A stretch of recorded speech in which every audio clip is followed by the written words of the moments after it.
We are so good at this thing. Yeah. Sounds We just gave you guys the best breakdown of these matches possible. And it was muted the whole time. Yeah. That's I just cute. barely saw Big Red Joe's coming in, hanging out with us, and for some odd reason, our mic's off. I'm not sure why. Not sure why that happened. Usually we can just fire this up and everything was just the way that we left it. I think I did But not today. All right. So back to it. You think you did that? Yeah. How Because do I you was going feel to about this match? Bryce? So this match is kind of weird. I think this Eureka Rector deck actually stands a pretty good chance against Miracles, but can be rough. Swords to Plowshares can just wreck it. Yeah. Right? It's the one removal spell you don't really want to see. You have to time your sack outlets correctly, and you've got 3 of the Phyrexian Towers, which can time it correctly. 3 Phyrexian Towers. Yeah, well, there's 1 Living Wish target, right? So 1 in the sideboard. Well, this thing's about two main one side. Yeah. This thing's about the Swords of Plowshares anyway. Sometimes Miracles is fine with it, actually, but okay. Well, it's interesting. The worst part about playing Veteran Explorer against Miracles is that they always untap and cast Jace no matter what you do. Yeah, right. Yeah, exactly. Sometimes in Miracles you actually want the lands, but I like this matchup quite a bit. I put Lingering Souls in here, and there's enough things that you can do that completely just win the game. Les's hand that he mulliganed was Lingering Souls, Collective Brutality, and then 5 lands. So that's why he is on 6, which unfortunately now has Ugin. Yeah. And that can work though because of Eureka. Back when we were playing Eureka, that's right, you're and right. you have Omniscience in the deck as well. The Nyx Fit deck was kind of weird because we draw the large big spells enchantments. and they just were dead cards. Yeah. And they're not quite as much now. I played against. Oh, sorry. Although that deck could loop with Evolutionary Leap and get out pretty much all your basics in one shot, and you can usually cast it after that. But Yeah. It was still possible too. See a Snapcaster. Oh, just gonna go for it. I'm not sure. Let's see what Les is doing here. Fetching for fun? I thought he drew an Evolutionary Leap, and I don't know why you just run that out, but Maybe he's got a Swords Splashers in this deck. nope. No swords. This deck plays a little more like a combo deck. This is the deck I'm playing, Big Red Joe. It's just mostly for fun. Brian and I played it on Magic Online once, and it was a good time, and it's kind of silly. Is this your deck? No, this was well, I've tweaked it quite a bit, but I saw Caleb play it. And No, is Les playing you? Yeah. As far as I know, no one else is playing this Eureka thing. Well, if anyone else in the state owns Eurekas, I would assume it's Les. Bryce wasn't lying this time. It's so true. We actually are here live. That's better, right? And that's a Living Wish? Yeah, there's a Living Wish. It's going to go get something. Normally, you go get Phyrexian Tower. That's in a vacuum. That's what you're getting. I guess might as well just get that. There's a Cavern of Souls as well, which sometimes can really matter. Obviously. Yeah, all the creatures in the deck are humans, so not a bad thing to have. Yeah, it's fun. It's definitely tier 2, but when it works, it's a fun way to work. I don't really like show and tell. It's not like, oh, look, I played this thing and I won. Neat. This one is somehow like you have to work for it a little bit more. I feel like it's a turn slower as well. So Yeah. Almost literally, because every payoff spell is 4 mana. So Right. But come on, Jorgensen. Everything in Legacy that's not tier 1 is just tier 2. yeah. no tier It's 2. true. Well, there is. But When you go 3-1 with it against tier 1 decks, it feels tier 2, right? Like that feels tier 2. yeah. I've played well enough with it. Jorgensen over here. I think he knows the tiers. And maybe He thinks he it's knows. just that it has good matchups against certain decks, and so it feels tier 2, whereas maybe I haven't played against some of the other. Yeah, Box is tier 2. Sure. Here's a Lingering Souls. that's going to need a Spell Pierce, and then Josh is going to untap and cast Back to Basics. Ooh, And then the that's game will rude. end. Yeah, pretty much. Even a Veteran Explorer would have a hard time coming back. Back to Basics probably is not at its best in this matchup, but it looks like he's going to get away with a really, really good one this time. Is that a Think Twice? Yep. Is that what that is? Yeah. I'm sorry, I should have wonder- said yep with such authority. I was like, if anything, just think twice. The monk tokens are from here. Yeah, they're from here. Where you can buy those monk tokens here. We have a whole variety of different tokens made by the same artist, local artist. Yeah, she's called Cats and Cantrips. You can look them up on eBay or Etsy or whatever. And Jorgensen linked a thing. You can see the thing that he linked. There you go.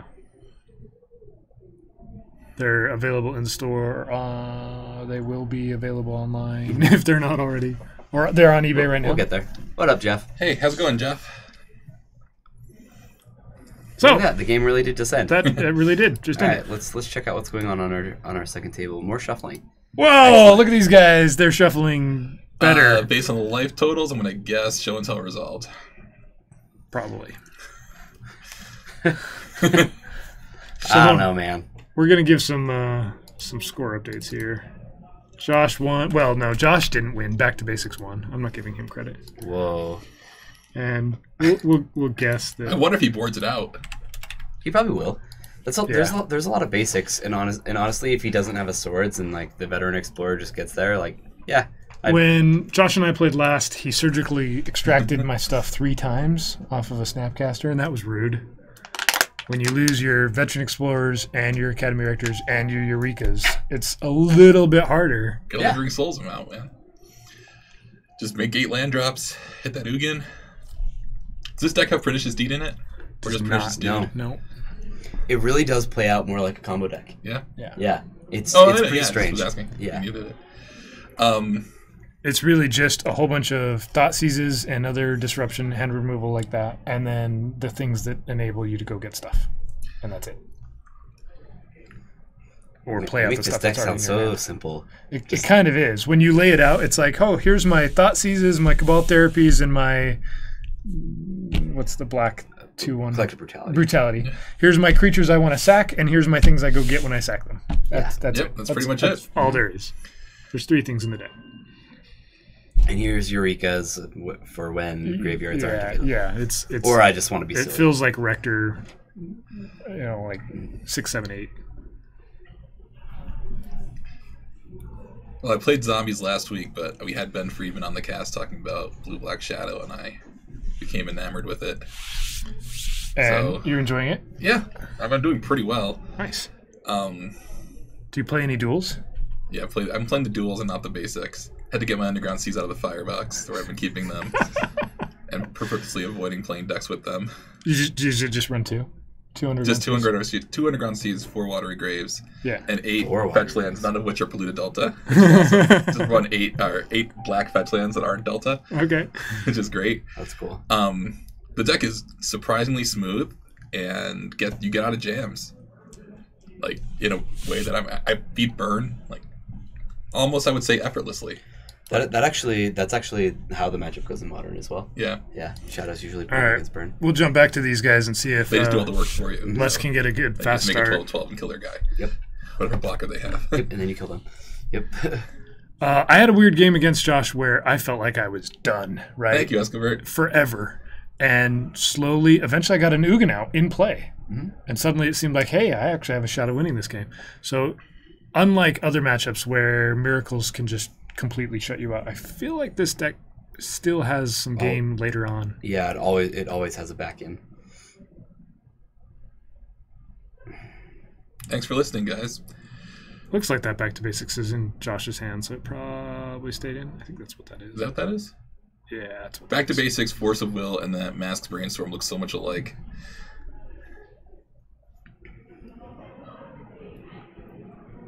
We'll do some shuffling. Some fetching, some shuffling. It's a great time. Everybody's having a good time. And we got... So you this deck really, if it's not casting Hand Hate in the first couple turns, then it really is doing nothing for the first 3 turns. Oh, yeah. Maybe he's got Beautiful. Collective Brutality. Yeah.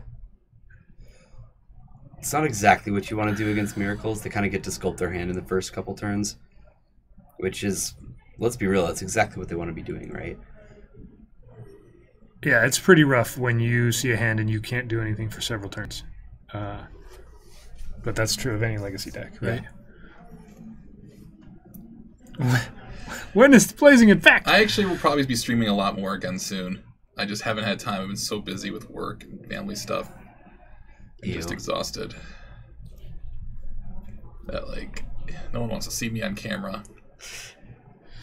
This is pretty brave of Les to go get a bunch of duels when he just lost to Back to Basics. I would not be surprised. Yeah, I would not be surprised if he gets out. He might actually be doing this because he thinks there's no way they'll stay in. But, I don't know. I'd probably confidently just play out my deals again. I would. You really don't need them, though. Very rarely do you need the duels. You don't have Hymn to Torox or other double black sources.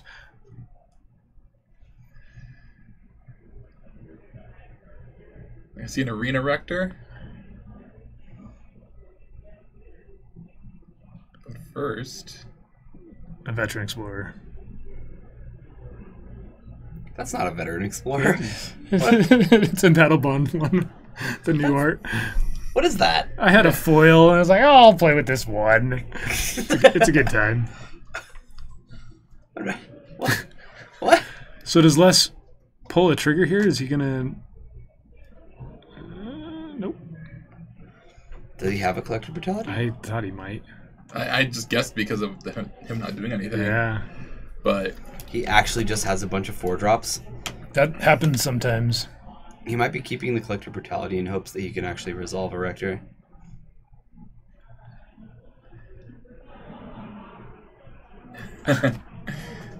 Yeah, you don't want to be a Kyer. Don't be a Kyer. Oh, well, okay. Sorry. No, I had 3 Weatherlight ones when I went digging for them. And so I needed a 4th. That's what I had.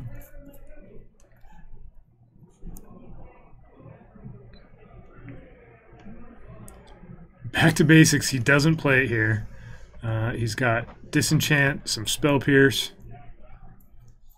I'm not sure he actually has a way to deal with Arena Rector, though, at the moment. It is kind of a nice way to...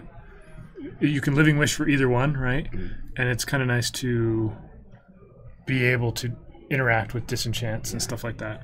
Wow, he just casts a Lingering Souls and nothing else. He might just not have that 4th land if he's just got all land drops, or all 4 drops. And I agree that the old Explorer art is better. A hipster went camping, but it's foil, so he's a foil hipster that went camping and got lost. Stuck up a tree. Stuck up a tree. It's way better, Escobar. Calling his mom so that she can call the cherry picker. Andy, there are 3 Eurekas. The initial list had 4, and I think that was just way too much. Plus, I've cut down a little bit on some of the Planeswalkers. Yikes. Yep, there it is. Smash! This feels eerily similar to last game. Yeah, it's somewhat surprising that Josh kept them in, but, I mean, we're punishing Les for being a little greedy. I'm not missing Magic, Big Ben Louie. I'm just not streaming. I'm here. Isn't that Wes? Yeah. Yeah, it is. Wait a minute. Isn't work and family kind of your excuse to miss Magic, Wes?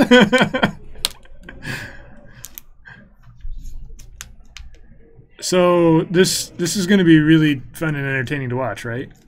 This Veteran Explorer is going to attack for 1 until Josh feels like it's got a lot of work he wants to win.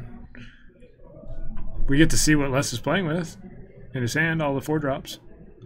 Oh, no. Josh is just going to do it to himself instead. Yeah, that's the joke. Oh. Hashtag, that's the joke. Gotcha. I think this Vendilion click is going to get there. Yeah, I think so too. This looks to be Before a the pretty Jace big will. blowout. So I'll keep this up. I'll watch it, but I'm maybe going to switch over to Looks game like 3. we're going to get a game 3 on our other match, so we'll probably head over there pretty soon. Yeah. Well, it's good to know that at least it is 1-1. And where Les is at, it may have not even mattered if he had fetched Basics. If you just draw dead cards and never can play a 4-drop, that's pretty rough. There's a lot of cards, though, that would have gotten him out of that. Dirtle around for 2 games. I've gotten to have some fun with it. You went 3-1, like both the times you played before. Let's see, I played it on Saturday as well. Saturday and Friday. and I went. It was a 3-round tournament and then cut to top 4, so I went 2-1, and then I lost to Death and Taxes. Yeah. But I think I could have actually won that game. I feel like Death and Taxes is a fine matchup. Yeah, I played Eureka, and he had 3 Flicker Wisps in hand, which is pretty bad when you're hoping to resolve an Ugin to wipe the board. Yeah. Yeah. That's why we're showing it, but it's losing back to basics right now. Yeah. Which is counterintuitive, but Les drew a lot of or went after aggressively for his. Yeah, Wes, we definitely still have a Nyx Fit build, for sure, and it's actually one of the decks that I'd like to be playing the most right now, but I've been playing Agrolome instead. So we're gonna switch over to our backup match where these guys are 1-1. We've got Corey on your right playing Bug Shadow. What is the green in Bug Shadow? Abrupt Decay? Yeah, he doesn't have Berserk as far as I know. He might have Sylvan Library. That's usually what it is, right? And maybe you'll leave old. Maybe. Yeah, here's the thing. Like the deck is very tight. Enabling Death Shadow takes up a lot of slots, and so far he doesn't. He doesn't own the card Berserk. We're just talking about it. If he had told me he was playing Bug Shadow, I would have brought him a Berserk. But I'm gonna guess it's Abrupt Decay, and I've actually seen some lists without Berserk, which I think is not really worth splashing green for. Man, I want to see the turn 1 Cycle Street Wraith reanimated. That's what I want to see. That's really good in this matchup. So, yeah. Just as we figured, Zach won game 1, Corey won game 2. Flusterstorm's pretty nice. Flusterstorm. Yeah, I see a Street Wraith. Yeah, he does have the Street Wraith. Now, reanimate in this situation would not really be what you want to do because you don't want to tap out against Show and Tell. But Thoughtseize or something would be really great. He does have the reanimate, yep. Watery Grave. Shocking in some life. Just like Legacy intended. Yeah. Yeah, he's holding up that Flusterstorm. Yeah, it's smart. Definitely better land. Yeah. When you could just lose to a Ancient Tomb or... Yeah, the Life Clowner is definitely clunky. We are aware. We've needed a new one for a while.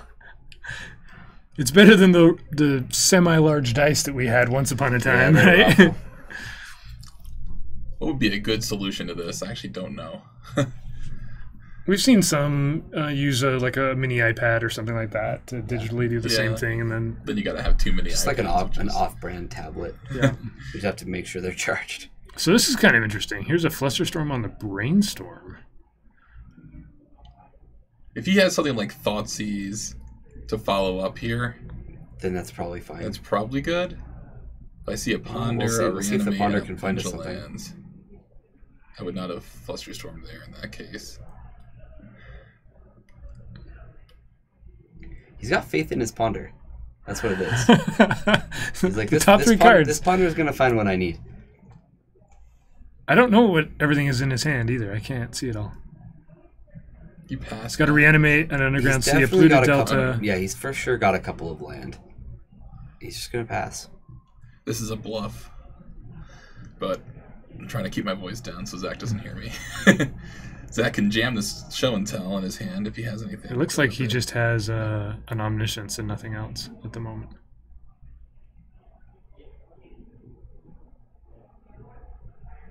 All right. This Brainstorm resolves.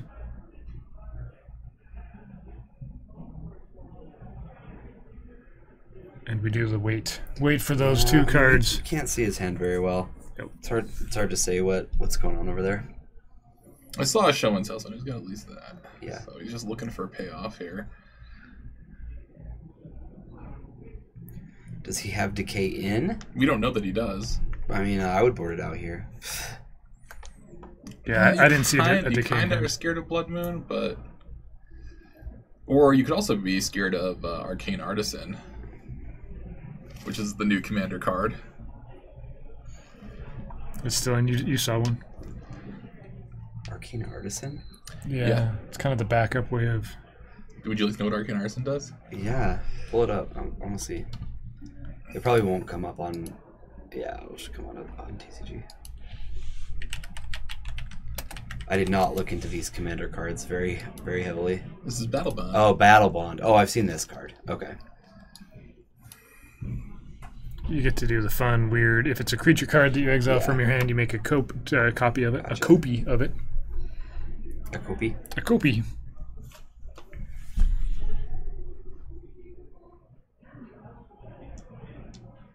There it is. Zach's got it for us. So he's going to go fetch and shock himself. So I see a Thoughtseize. So the goal here is just to jam out a Death Shadow, right? And then swing twice and win? As many times as it takes. Usually about twice. Yeah, he gets a coupon for a creature. Correct. That's how it works. Pretty sure. One of those ones, it's like a raffle ticket coupon. Yeah. Yeah. I was drunk at a bar. They threw me into public. Arrest them. I like it, Ackbert. There's a Daze. Okay. Probably not going to be too relevant, but yeah, it's more than nothing, right? Maybe. If it's something like Force of Will, Fluster, like Show and Tell, Force of Will, Fluster Storm, Daze, this Show and Tell would work.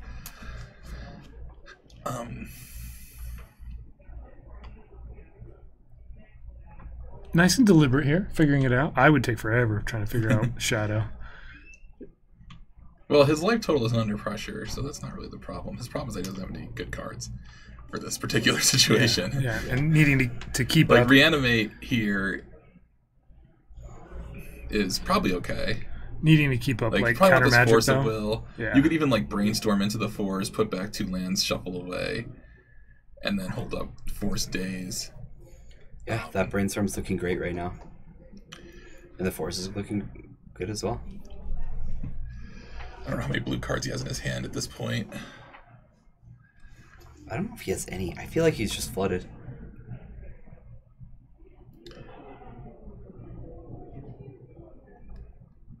What he can do, too, is just take the brainstorm, play a fetch land, if he has one. If He does, because he drew a Polluted Delta earlier, so he has one in his hand. yeah, you don't want to fetch away the Force though, or do you want? Or maybe No, maybe you have to. draw the. You can. Draw the brainstorm, right?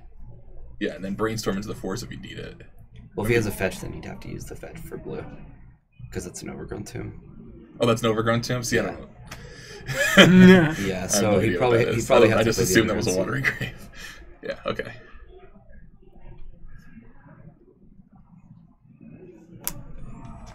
So he's just got to take this, and he's priced into holding up this ponder. I'm hoping he doesn't have to. And then he's got 2 dazes to pitch. Or he could double daze if he had to, right?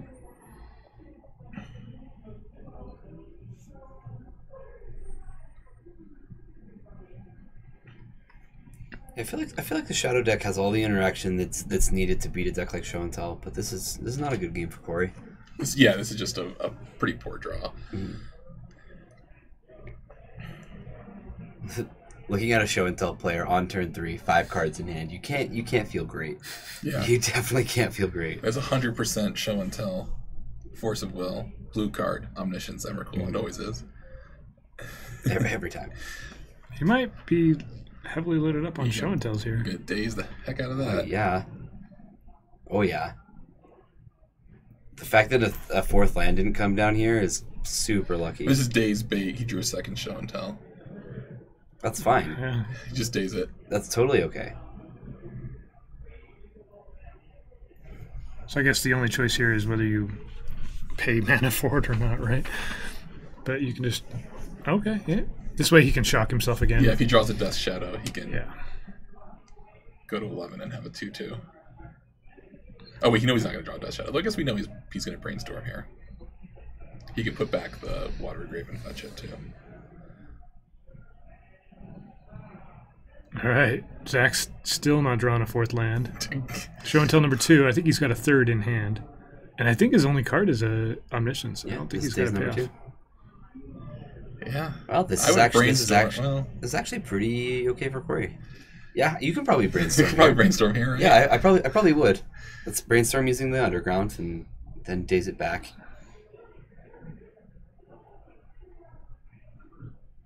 Make it seem like you didn't have it. Floating blue. Okay, that's right. That's right. That's why you should play these are Days just and Show and resolving. Tell. That doesn't really work here. I mean, 2 show and tells down. It's not bad. Yeah. It's not bad at all. So fetch and shock, and then he's going to use the blue for brainstorm.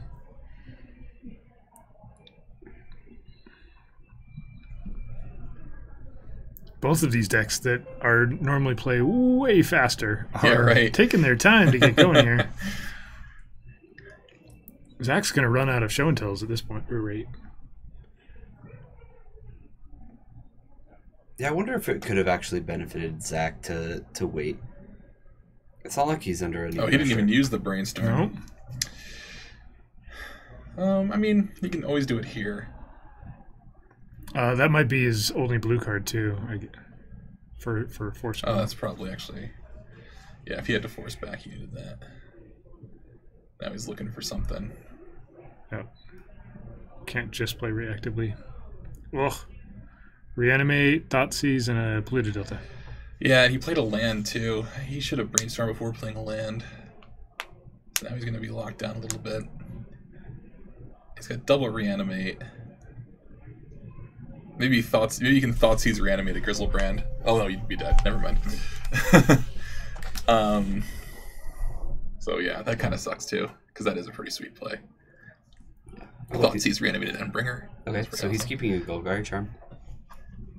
Is that what that is? Yeah, that's not nothing. That Especially- takes, yeah. The fact that Zach's stuck on 3 right now. I mean, I guess we don't know if he has any pedals in hand, but it's something. It's something for Corey.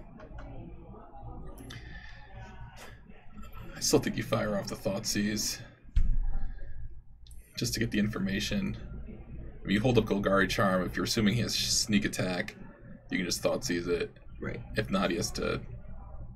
I mean, I guess that would kind of suck if he has it, but yeah, just fire off this Thoughtseize, get some Thought's information. is And then we can see wonderful. Zach's hand, which was 2 show and tells with about no time. backup. Yeah. Which we know that much at least. I mean, he might just have a bunch of creatures. It might just be action, action, action. Yeah, there's show and tell number 3. And We've got a Blood Moon. And he's got show and tell Emrakul, so if that show and tell resolves, Oh, this hand's really good. He's got Ponder Preordain as well. he can take one of these action cards with Thoughtseize and force the other. Assuming he has a blue card. If So which don't do you have the- take here? You Take the show and tell? No, I think you have to take the Blood Moon. Well, you get to force whichever one Yeah. you want, right? Does he still has a blue card in hand for force, right? Wish we could see Corey's hand now. He might not anymore. If you He's take in- if you take Blood Moon, I don't think that Zach can afford to cast Show and Tell the following turn. I think he would. But now he can just reanimate. Okay. Yeah. He's going to reanimate, get his clock down, and then he's going to say, like, you have 3 show and tells, so I'm racing you. Because Corey does not have an out to this Blood Moon if there's no Right. blue card. It's not a very fast race. It's just a 6-turn clock to find your last show and tell. He can probably do that. Like that's pretty reasonable. He's got Golgari Charm, land, Force of Will. Tune. That's going to get a Blood Moon here. Yeah, it does not have it. 2 black-green spells, and that's going to resolve, and now it's a 6-turn clock. Actually, yeah, it's a 6-turn clock. Because he's not going to lose any more life. So all Corey can really hope for at this point is to find a blue card for this Force of Will, and hopefully that Force of Will will be enough to get this Street Wraith all the way. Yeah. If he had reanimated Street Wraith like way earlier in the game, it'd be so over by now. Yeah, he has Abrupt Decay, Golgari Charm, land. Yeah. Well, I think that's what he's got. It was very deliberate how he played turns. He didn't brainstorm with open mana.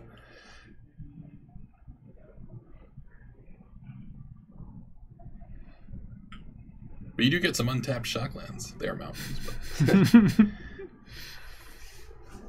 But They're not exactly very shocking when they don't deal you 2. Well, that's what I'm saying. That you don't have to shock or come into play tapped. Well, you got to fade it. He also got to fade sneak attack now. Unless you can find another blue card. That's what. That's a blue card, right? Is that a Delver? Yeah, maybe. Looks like just a lot of lands are coming off the top of Zach, and Corey actually has a pretty decent shot at this point. Ooh. This is going to be something. Can you do it? Another land, Ancient Tomb. Is that 15? Nope. One more time. One time. All right. Come on, dealer.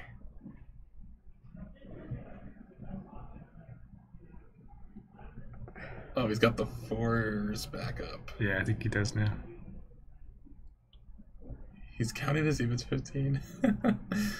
Well, Blood Moon shuts off Ancient Tombs, right? yeah. And you I know. can't play those You know, anymore. like, it's not really 15. Yeah. Got it. The Street Wraith swinging in. He was at, what, 18 life, and then he shocked himself, like- so went down to 16. It's got to be like turn 15, and Corey's seen 1 creature.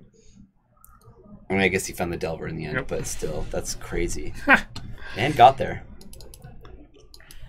So now you know how to beat show and tell. All you need to do is Yeah, have them Just never draw. get rid of all their show and tells.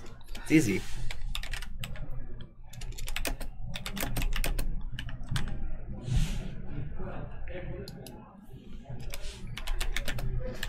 So yeah, so green cards we saw. We did see Abrupt Decay, and we also saw Golgari Charm, which I would assume came out of the board.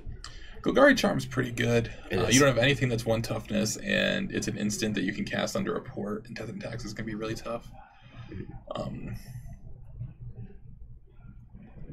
Kill them with Smuggler's Back. Yeah. They never resolve a show and tell. That's the best way to do it. Well, I'm real glad I brought my spell Snares with me tonight, because there's a show and tell and another Shadow player. So you're playing a blue-black I'm Shadow? playing Blue Black Shadow, yeah. So you're just gonna revise that list real quick. Oh yeah. No, I really like Spell Snare, and I might get paired against like Josh. And there's Actually, it's relevant in the mirror against Corey because he's got. I guess he won't bring in Golgari Charm. We've got 17 players here tonight playing some Legacy. 17 players. Yep. Big night. So there's a bunch of a variety of decks. We've also got some newer players that have joined the meta Definitely. here, Recently, we've had multiple. It's been great. who are bringing some fresh play and fresh decks into what was getting kind of you knew what to expect when you sat down across from your opponent. Not necessarily exactly which deck they were on, but We've got new players. We've got returning players. We've got recent bannings. We've got tech from the Pro Tour. We'll have a Grand Prix in a couple of weeks that will also perhaps reveal some other new tech. I'm excited for that one. Definitely excited for that one. the deck with 7 Pyroblast has game against the mono blue deck with 8 red cards. Just talking about Painter. Smuggler's Copter. That's a good Painter card. There you Definitely. go. That makes sense. Ben said Throne of Geth is not tech. I agree with him, though I'm ready to have that be wrong. Because you never know. Because you want it to be. No, I don't really want it to be honest. Like, Techno Mage. We're in Salt Lake City, Utah. Just outside of Salt Lake City in Draper, Utah. there is an Everybody argument. knows about us. Now that I've played it a few times, though, I do kind of see, like, really that's the card I'm most scared of, so you might as well just play the thing that's the biggest hammer against it. What's like, that? Chalice the Void, like playing the Throne of Geth as opposed to just, like, more Ratchet Bombs and stuff. Yeah. But I found Rug to be more difficult than I expected, and actually, like, it's nice to have Ratchet Bombs. Hopefully just don't play into your own Ratchet Bomb and need to kill a Mongoose, but that is an important thing to do. Oh yeah, Ratchet Bomb's a great card. So both of these games finished up fairly quickly. We still got, it looks like, 5 matches going on, and you can see we've got about 10 minutes or so left in the round. So like most of our matches are still going. Yeah, of the 17 players. It sounds like everybody's. So we're bringing you 4 rounds of Legacy tonight, like we do every Tuesday, and we're going to be doing it every single Tuesday now. We'll get the Every stream Tuesday. going for sure every Tuesday. Even if we only sometimes we get like 10 or 12 players, we'll still stream it. Yeah. And then, we've kind of had a rough summer as far as availability and different things like that. Yeah. But we're headed into the part of the plan year is to where get we'll right be back here. to it. Yeah. And then we should have every Friday as well. Every Friday. Similar, just like this, Paper Legacy. And, I mean, right now we've got 17 players. Sometimes we get upwards of 25, 26 players with a pretty diverse metagame. How would you do that? Gonna hold us to it. Yeah, I got beat by Merfolk the other day. Oh man, we had a stream where we had two Merfolk decks in the room, and they were both doing well. So they just like were on our top table like the whole time. It was basically just Merfolk the stream. We had Merfolk versus Goblins, right? Yeah. It's like I think that was like deck. round one. Yeah, it was pretty funny. It was pretty funny. At the time, I was playing True Name Nemesis and didn't realize that my true name got bumped by their lord. Yeah. I had to And come out and I was Island like, Lock? He's dead. I had to walk out and be like, Bryce, You win. I haven't played against Merfolk you since attacked Modern. for 4, not 3. And he's like, oh. Big Red Joe, thanks for joining us. Come thanks back. for being on. And okay, after that, we won't never get. Well, except for that. Remember when I should have the True Name Nemesis and the. Okay, never again, Hackbert. That was it. The last time. Big Red Joe, thanks for joining us. Come back. We'll be here next Tuesday. Definitely. Let's switch back here to this craziness. Yeah, that's what we To look this like. craziness. What do you got going on your podcasts coming up here? Well, we just put out our interview with Ben Friedman. That's on the Eternal Dirtles podcast. It's on iTunes, SoundCloud, Hipsters of the Coast. And that just went live Yesterday was Monday, right? Nice. I don't know yeah. what day it is. Yeah. Yeah, today's Tuesday, right? You can look at Tuesday Night Legacy and take a day away. Let's see if I can pull that up real quick. And tomorrow we're interviewing Jonathan Sukenik, who also was on the Pro Tour. He played Grixis Delver. This one? No, it's not us. No. It's okay. What? Hipstersofthecoast.com. Why isn't there a link? Yeah, whatever. So that'll be really interesting. We're looking forward to hearing from him about his Grixis Delver deck that played 2 main board Bitter Blossoms. Nice. And, I'm really curious to see what he thinks about that deck. We're going to ask him about, how he was able to keep it going. There would be a link. But yeah, I mean, we're trying to get some more quality guests in, so it's not just us ranting, but other stuff. But Ranting's like the best part. Yeah. yeah, I need a break from ranting. I need to formulate some opinions. Yeah. Wait, there's a difference? Right. That's I great. have some opinions to rant about. It's the auto chat, but the thing is, I don't really know that an Eternal Dirtles link would be worth it. I guess you could link to our SoundCloud, but we're on iTunes. You can search Eternal Dirtles. Matt Hackbird has been on. Who else in the stream has been on? Brian is not on the stream right now because he's playing. Listen to Leaving a Legacy for the rants. They're good at them. Yeah. There's actually a lot of good podcasts out. Dead Format just kicked off. That's with some other players from Massachusetts. Yeah, Brian was just talking about that when Yeah, he said he I saw. listened to it and enjoyed it. And Dead Format, which is a California-based podcast. Wait, that's what you just said. Oh, I'm sorry. Top Down Legacy, which is with California-based players Eric Virgo and Cyrus Corman Gill, who were there you go, the Dead Format if you're listening on SoundCloud. That's them. This one? Yeah. I'll throw a link to this one. This is what Brian just listened to and what Nate was just talking about. That just started, right? And Top Down, which is, they've got 2 episodes out. I'm going to check with them and see if they're going to put something out soon. I know Eric and Cyrus are pretty busy guys, but hopefully they will. They're really deliberate about how they talk about the game. It's really, it's a different thing. We all do something a little bit different, which I like too. Everyone's kind of trying something a little bit different. Zach Koch with Legacies of Lure has been putting out some new stuff. He does more deep dives on cards and decks. He just had Bob Wong on with talking about Lightning Bolt. Just saw that pop up in my podcast nice. app. That's a lot of podcasts. There's a lot of Legacy podcasts. So if you drive around and you need something to listen to, that's the way to do it. Yeah. Or if you take listen to public transit or something. Yeah, or listen while you work type thing. Yep. Yeah.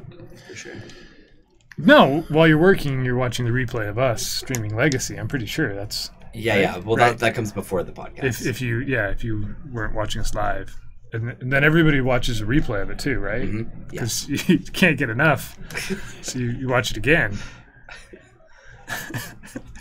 I know all 32 people are nodding their heads. We'll watch Oh the yeah, I watched replay. it 3 times. Yep. Wait, we're live right now? From work. Well, I'm confused. Kyra's also live at work. Yeah, And guess I am. what else is doing? I am live at work. It's true. I've been here all day. Technomage, where are you from? You haven't been in our chat before, have you? Not that I know of. You listen to your own thoughts while driving? Genius. Legacy podcast is natural because a lot of longtime players naturally gravitate to the format. Yeah. Yeah, and for a lot of us, I'm 35, and for a lot of us, it's like the one thing we do. It is got the kids, hobby. job. Yeah. This is our hobby. We want to talk about it, and it's a lot of fun to do podcasts. Though it is a pain in the butt to figure out how sound works. Our sound has been really bad, and I'm trying to price software and figure out if it's going to work. And then, Paul, we had 17 players. Yep. Detroit, right on. Well, thanks for joining us. Give us a follow if you haven't already. Anybody else in chat who hasn't? Where should we go play War in Detroit? If we can play Legacy in Detroit, that's it. Ooh, where is the I place always to love play to know. Legacy? You never know. Try not using Skype. Yeah, I know. That's the first thing we're going to do. Is Skype actually just a mess for a podcast? Yeah, the way we record Skype calls, like, it always makes the person originating the call really quiet Okay. for some reason. So, like, when Zach was recording, I was louder than him. And when I recorded, everyone was louder than me.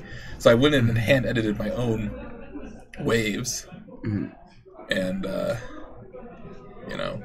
there's got to be a way to do it, and really we can just invest in it. Because, you were so robotic on the cast, it wasn't that bad.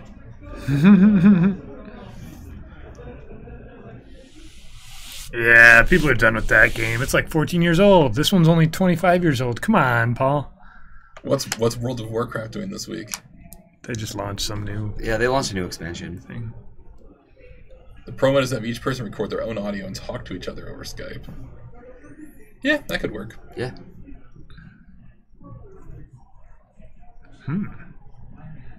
What would be real pro is if someone would just develop software where you can Do that. independently bring in people. There's like no reason software like that doesn't It exist. doesn't Like, exist, I know. That's just strange to me. All right, I'm going to go out so that I can... Wait, you gonna shuffle go my play deck. some Magic? I got to go play, yeah. Right on. Well, we will Cool to be in probably here, guys. end up watching Maybe you I'll play be on some of this. stream. Maybe not. Just win, run around. Maybe I can be on stream, right? Yeah, maybe. Thanks for joining us, Thanks, Nate. guys. Love to be on. Oh, sorry about that, guys. Technomage plays at Pandemonium in Garden City. And B Trosh wonders, B Rush wonders if you've used Google Hangouts or Discord for recording, Nate. We haven't tried Google Hangouts or Discord yet, but we're going to test them both. Yeah. That's the plan. Okay. To fix the Skype problem. All right, so we just have a couple minutes left in the round. Hopefully, we'll get round 2 going pretty soon here. And now it's just Kyer and I back here. Yep. All alone. So we don't actually have any intelligent things to say. We just say things. Yep. Usually just things, and then we hope that other people have things to say back. Yeah. like that. Double casting Legacy and Hearthstone? No. What spicy brews are out there today? That would mean us being out there knowing what people are playing and not in here. Yeah, we're working. We've actually tried this a couple times, and that's where when people register their deck or their for the tournament, they actually just tell us what deck they're playing, and usually that gives us enough of an idea. Unfortunately, because there's a different person on counter every day, that doesn't get done every single time we stream, which is something that we're working on and something that we'll get. But not sure about the brews. I know that the 8 Rector deck is in the room. Yeah, That's pretty spicy to me. It has Eureka in it. So today we do not have a metagame breakdown. unfortunately. If we have another break like our last one, I'll go out and try and get a tally. You know, Brian's playing in the tournament, right? Yeah. Yeah, I'm gonna message him. He can probably get us a breakdown. It probably won't even take him that long either. Should watch Canadian Threshold, because if we have Canadian Threshold and it's there. So Andy, the Rector build I was playing with, I'm playing with 3 Academy main, 2 Arena main, and then 1 of each sideboard, and then 3 Eurekas, and I'm doing all right with it. Yeah. There's definitely games where it feels clunky, but other times it wins. We do have a pretty combo light meta, and you're a slower combo deck, so like you're not having to worry about all those people who are like, you know, beating you over the head on turn 2 or turn 3. And I haven't played against a ton of like Canadian Threshold with Stifle that just shuts it down. So there's kind of a lot of like fair decks in the room right now, and I think the deck does just fine with those. Yeah, and you can find Eurekas for cheaper than that. It's one of those weird cards where the part of the price is based off of it being in near mint condition, and if just a slightly played one is closer to $320, which is a lot, but it's a legacy card, so that's not ridiculous. I think 450 is ridiculous. Yeah, you can get Italian for like $250, somewhere in that range. All right, we've got pairings going up for round 2. We've Calvin got and Shay. Calvin and Shay. Shay's playing Storm. This is going to be Storm versus Grixis, huh? And we have Corey again on the Death Shadow, which would be interesting to watch, versus Josh on the Miracles. That's like the matchup you want to watch if you know the people well. Yeah, I think that's probably the match to watch. These guys are both pretty competent players.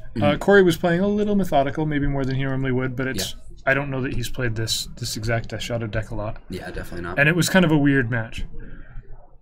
320. No, 320 is not. No, that's not ridiculous. No. When you compare it to other cards that you maybe need for from Legends, right? And you're trying to get a Chains or the Abyss or. You know, anytime you pay 320 for a card that you would have had to pay 450 for, it's fine. Ignore the whole "it's just cardboard" thing.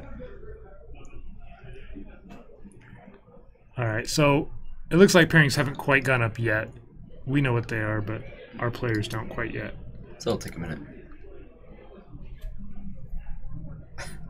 The stocks in cardboard are going up.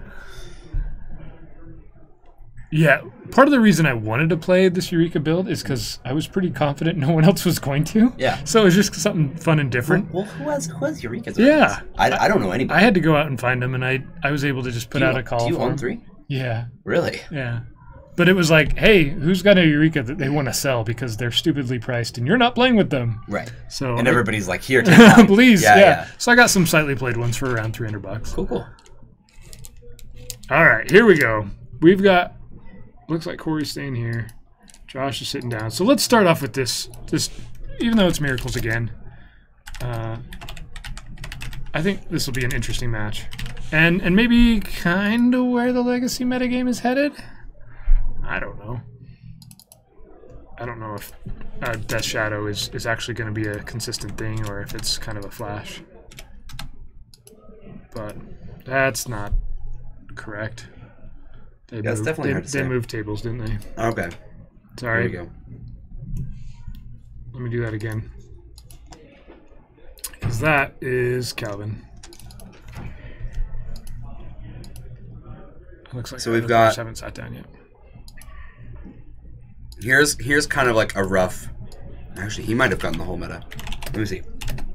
So we've got a Nick Fit deck, Eureka Fit, Food Chain, Miracles, Blue Black Death Shadow, another Miracles, Bug Shadow, Sneak and Show, Grixis Control, Bug Control, Ant, Omnitel, Grixis Delver, Death and Taxes, 4-color Dakvaden. It's that kind of like Planeswalker, like it's same thing, like the Punishing Fire, probably, whatever. Yeah. Red White Painter and 4-color Alum. What's Calvin on? Calvin should be on Grixis Control. Can you believe this? So actually, looking at this meta, there are two Death Shadow decks, And one of them has green, the other one doesn't. And then we've got 2 Miracles decks. And outside of that, every single deck is a different deck. All of them.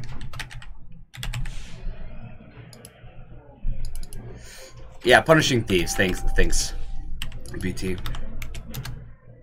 Oh, All right. me, oh my. Yeah, it's kind of a crazy meta, huh, guys? Should I read that off again, just a little slower so people can Let's actually put hear? a message it to me real quick. And I'll just throw it in our Discord. Sure.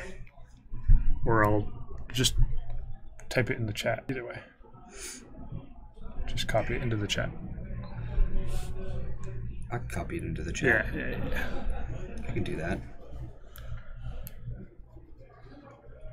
Oh, look, we're live. What? Wait a minute. I thought we were on a delay. Ah! Oh, hold on. It's telling me about the chat rules. Just show the deck, please.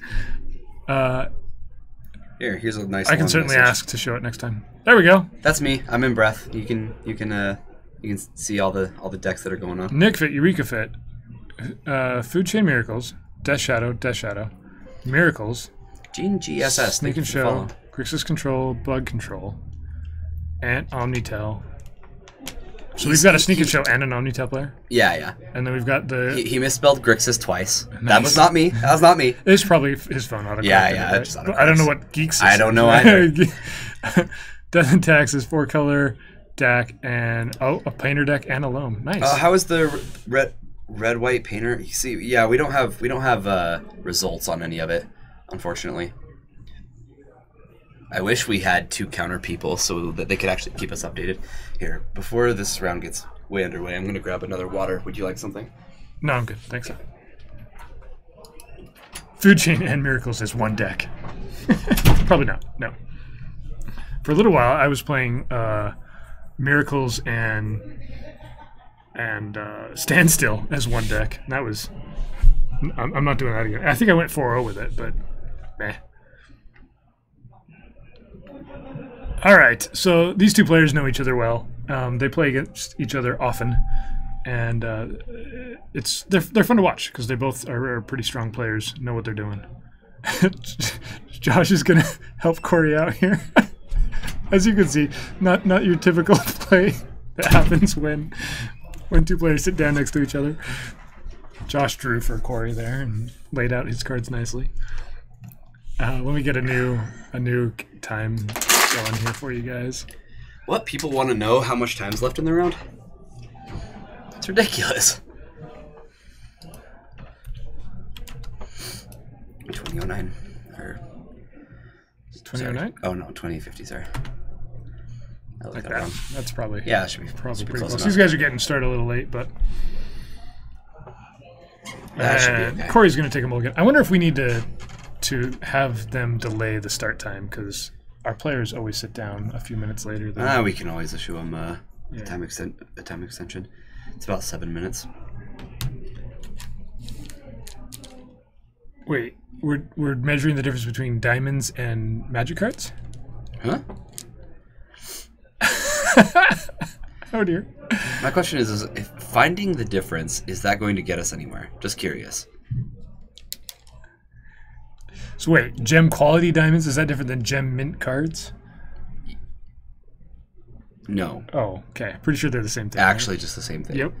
I think you use a loop to determine the difference. That's what I would do. And yeah, they're the same thing. You've heard it here first. Magic cards and diamonds. Especially if you're playing with a Mox Diamond, then they're even more similar. Diamonds look good on a ring, so do magic cards. I've always thought that. It's weight and yeah. Yep. Glad we figured that out. Chat, congratulations. Sometimes when you put very specific ink on cardboard, it makes it the same value as diamonds. That's how it works. Mm-hmm. Everybody knows that.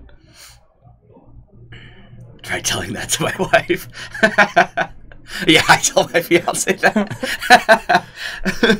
Yeah, I'm sure she'll agree. Yep. All right, so Corey starts off with Shockland, and then so that's a breeding pool. Took me a minute. I thought it was an overgrown tomb at first. That's a breeding pool? Yeah. Huh. Wow, I do not. I don't know if I've ever seen that. Seen The breeding actual pool one art for before. breeding pool is actually really nice. It has these cool like purple flowers, Yeah. but they're covered up by the text I haven't box. seen. I don't think I've ever seen the expedition breeding pool before. So I'm glad you know. I've seen most. I'm of just it. assuming it's not an overgrown tomb.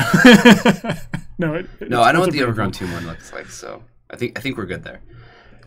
Josh is getting excited for the Delver flip, and it doesn't flip. They never do. Not for the good people. Not for the good people. This is a main phase brainstorm. Take that, Josh. What are you gonna do? This allows him to set up his Delver and maybe find that land number 2. Yeah.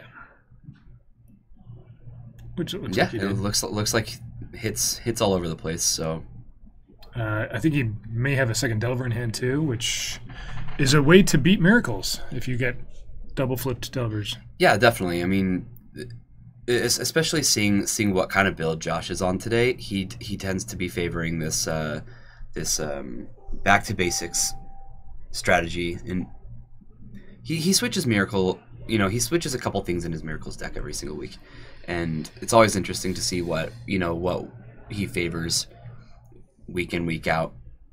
They all seem to work, I will say that much. It doesn't seem to matter like what little thing you change about the deck. It all works, and it's all powerful. Corey goes down to 16. Sorry, the life totals are just off the screen there. Yeah, it should still be easy to tell where the match is headed, so. Delver number 2.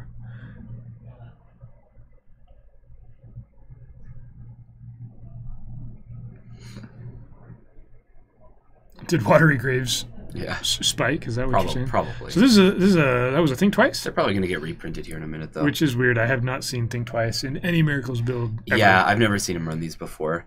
Pretty strange, but I don't know. Well, I guess we'll find out what he thinks about him throughout the tournament. So Josh could just jam back to basics here. I don't think he's going to.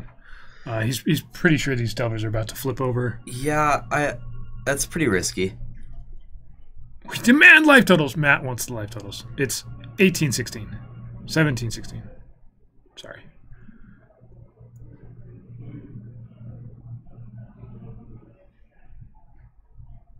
And the swords.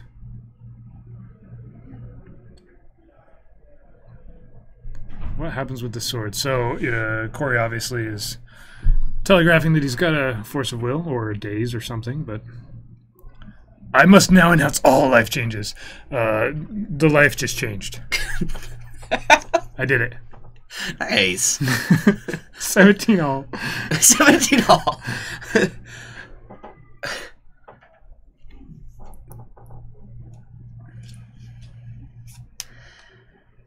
They might print new ones. They might not. Like, let's be real. Let's be real. Why print new lands if you know that you can print something safely and everybody's going to be happy about it? And it'll sell the set. I think they should print bad shock lands.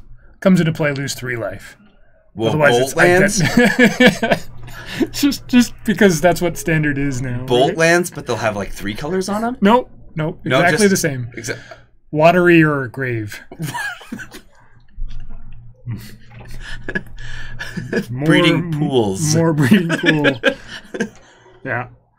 Yep. Sacredist Foundry. They could really just go that bad too. Functional reprints. But the overgrown tomb's already overgrown. Overgrownest tomb. The most overgrownest. Oh, snow-covered duels would be just absolutely amazing, Carrion Lich. All right, here's a Snapcaster that's going to attempt love to block Snowlands. this Insectile Aberration with the Swords to Plowshares.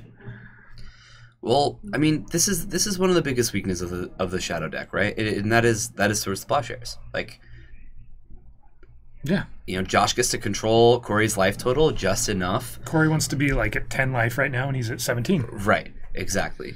So this makes it really hard for him to cast the cards he wants, and how do you get your win con into play if your life total's 20 all game? All right, Force of Will, pitching a daze onto the Snapcaster Mage. Delver swings in, puts Josh down to 11 life. And we get to reanimate the Snapcaster Mage. Interesting. Corey's going to lose more life and get to play Brainstorm. Look at that. We make resolving a brainstorm interesting. Just talking about random crap. That's what we try and do. Yeah. That's actually what we try to do. Because sometimes in Legacy, all you see for like 15 minutes is a brainstorm being resolved or a ponder being pondered. I'd be okay with that, Jorgensen. I'd be okay. I'd be pretty okay with just Bolas destroying everything, and then we'd wipe out like the lesser important colors, and just then Magic only has 3 colors, So the land is like, it's a waste that taps for colorless, and if you pay 3 life, you get red. Yes. Everything is like an ultra pain land. Yes. I like it. Mm-hmm. If I was Bolas. Hey, look. Think twice. Is this the best Magic format? What, do you have an answer for that, Bryce? Whoa. It's the greatest Magic format. It is. Not just the best. What is that even? Was that in the form of a question or was that a statement? You put a erroneous question mark at the end of that. Yeah, it was kind of strange. I don't understand. Thanks for the follow. Yeah, appreciate that. That way you can see when we go live, which is great. Twitch is nice that way. I definitely use Twitch for all the channels I like. Terminus. Hey, look, Miracles played this card that stopped Delvers and Snapcasters. Hey, Josh had a card that went to the bottom of his library too. Yeah. Punished. Not exactly punished. pretty happy to have more Snapcasters in the deck. Lots of shuffling going on. We'll see if we can see that. Okay. As long as you admit fault, then I guess we're all right. No, we had somebody. Same guy. Forever. No, it's not. Same guy. AUG is new name. Yeah. What was his name? I can't remember either. Start with an New R. name. Yeah. We went over this. Okay. Yeah. Oof. He's basically the best person in our stream. Just because you can't change your name. A year ago, what was it? I honestly can't remember. What was your name before? What was your stream name before? Man, you only like jumped in like once every 6 months to ask that question. That's great. Why is that Daze still in play? That Daze was exiled to a Force of Will. And Josh is portenting Corey, which is potentially powerful. Could be. There's lots of potential going on. If you have a really expensive deck, then you don't play with portent. You play with rich tent. Oh. Did you know that? Crimson Viper. Yep. I thought it started with an R because I was thinking red. Okay. Yeah, perfect. That's great. I definitely remember. I didn't even see what Crimson Viper would type. I would just see the name Crimson Viper and be like, the greatest format! The greatest format. It's the greatest. Wait. The pun was horrible? Okay, it could have been better. I come up with them on the fly, all right? Listen, you guys were the ones that wanted Bryce back, okay? Here's a Monastery Mentor providing the beatdowns that Corey wants. He went on strike for multiple months. Whoa. You did. Okay. Just leave it. So, Josh has decided that Back to Basics is an all-star and wins every matchup ever because nobody plays with basics. I mean, it's looking great, right? I mean, he played against Shadow last round, and this is more or less exactly how it went. He played against he played against Eureka Arena. deck. Sorry. Yeah, but wait, didn't Nate say that there are 0 basics for Corey's deck? I think so. 0. Yeah, I think so. Yeah. When you add the green, I think it has to. Yeah, so this is just super powerful. Yeah, and even if he gets a land here somewhere and can cast Reanimate or something, or his Death Shadow, I think it's over.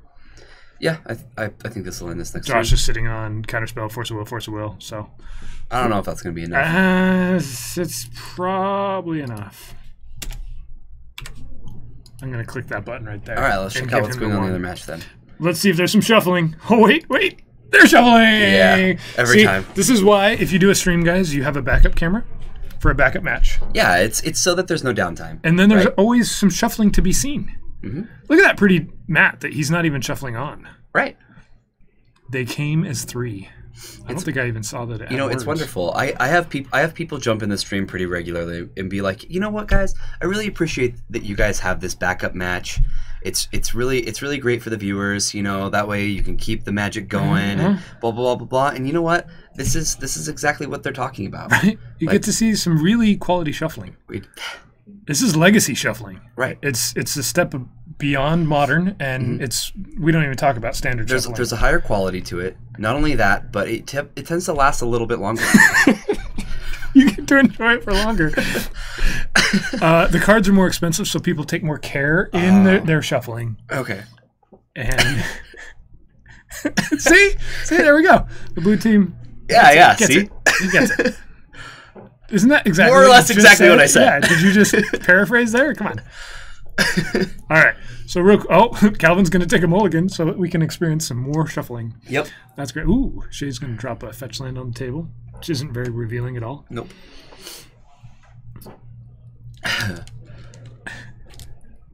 Magic? What? All right. Here we go. Double and triple sleeve. We're going to see these guys shuffle. play Very like true. 2 cards, and then we're going to go to our other match I wouldn't mind staying here for a sec, actually. to watch Storm do Storm things, and Grixis. Grixis should be able to interact with it quite well. I guess we'll. Yeah, maybe not the best match, huh? Maybe we'll see Storm a little later. Who knows? We don't see a lot of Storm in our store. The two players that do come and play Storm here, they do play pretty irregularly. So it's kind of nice having Shay here to watch a little bit of Storm every once in a while. Yeah, he knows what he's doing. Yeah, definitely. All right, I'm going to give Shay the game 1 win here as Calvin was on the play.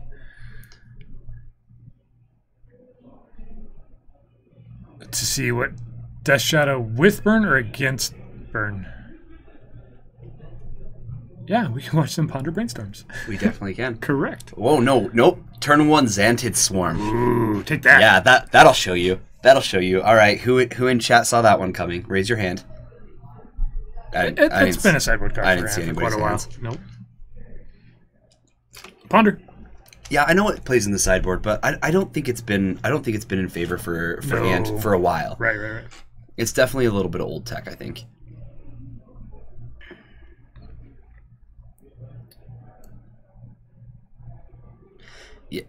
Yeah, burn is very easy for Death Shadow. I think we've mentioned that once or twice. It's kind of weird that it is, but once you actually see it play out, it's like pretty obvious.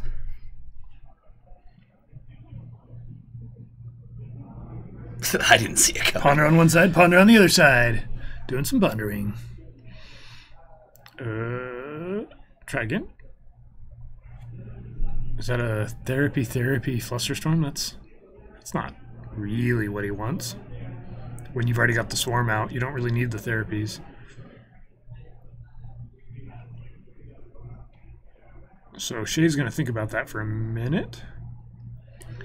So I don't think Calvin's going to have a lot of interaction with this Xantid Swarm. I would assume that he's boarded out most of his removal, and honestly, the fact that he's so low on land right now, this is really bad for Calvin. I mean, the only way that he can really interact with a low land count like this is Flusterstorm and Force of Will, and Xantid Swarm shuts both of these right off. Mm-hmm. So. There's always some mooning and stomping. We do not have any today. Nope, not today. I often have played against it. But we definitely have people with. I can think of 3 people who will show up with it from time to time. But none of that today. Is Lennon playing goblins? Was goblins on our list? Because Lennon was here. I didn't see goblins. And he was playing Moonstompy, the Blood Moon deck. Hold on. I do have a list of our meta. We threw it in chat a little while ago. I understand that that's not exactly the best way to do it. The right Cabal Therapy are correct. We'll walk through the decks again after this round for sure. We've got 17 players and only a couple repeats on decks. Hey, it's a lightning bolt. Tons of diversity in the room today. Sometimes you leave in bolts because it's It's almost a way to finish off your opponent. You know, I find with matchups like this, Grixis Control really does have a lot of board interaction. You know, and that's not going to be all that relevant versus a deck like Storm. And sometimes you just have to you have to board out some of it. And just, like, what's the best ones to leave in? And it's always going to be Lightning Bolt because it can always go face and just increase your clock and at snap, very worst. Bolt, yeah. Right. This is a thing. Mm-hmm. All right, so we got a match. Maybe. Calvin can interact with Shay here. And yeah, we're about to find out if there's really a match to be had or not. oh, because you saw the swarm coming. Whoa. Yeah, maybe. He Lightning Bolted a whole swarm. A whole swarm of Xanthi. That's all you need. One bolt. That's like a fiery full art, not bolt looking thing. Yeah, it is whatever that is. Yeah. Mm-hmm. All right. Brainstorm resolves. Shan taps. We're on turn 3 here. Duress. Yep. Yep, and it looks like we're seeing plenty of interaction over here. We've got a Force of Will, it looks like a Pyroblast, a Hydroblast, or sorry, Blue Elemental Blast, a Thoughtseize, and a Brainstorm. Those are cards. These are all promos, or like some weird version foil, right? Yeah. So kind of hard to tell on some of them, but the Brainstorm is going to be the take here. Pretty clear that he's not really worried about a Pyroblast or a Blue Elemental Blast or the Force. He's just like, yeah, I just don't want you getting down a threat or, you know, or getting more land. I think you have to gem the Thoughtseize here. Yep, it's definitely going to be Thoughtseize, and here's the hand. Cabal Therapy, 2 Cabal Rituals, and 2 Infernal Tutors. The fact that this is an awkward hand to Thoughtseize. I don't actually think it matters what you take. Does it? Not really. If he doesn't take the therapy, then he doesn't have a Force of Will. I think I probably would have taken the therapy. That was... Oh, does he have another follow-up there? Yeah, I think you take the Cabal Therapy there. I think so, too.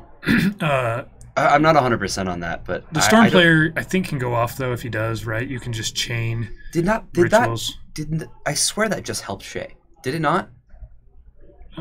Well, no, because he can chain their rituals and tutors, going for more rituals or more tutors until he's empty-handed anyway. Yes, but that would have taken an extra turn. Doesn't this put him to go off now? Okay, it's just Force of Will's the therapy. Oh no, it just gets taken. Dirt. Yeah, just taking that. Now there's no. Okay, yep, another end tap for Calvin. Does she need another black source? Is that what's going on? Yeah. He's got a 4th card in hand, but yes. And he should have Threshold as well.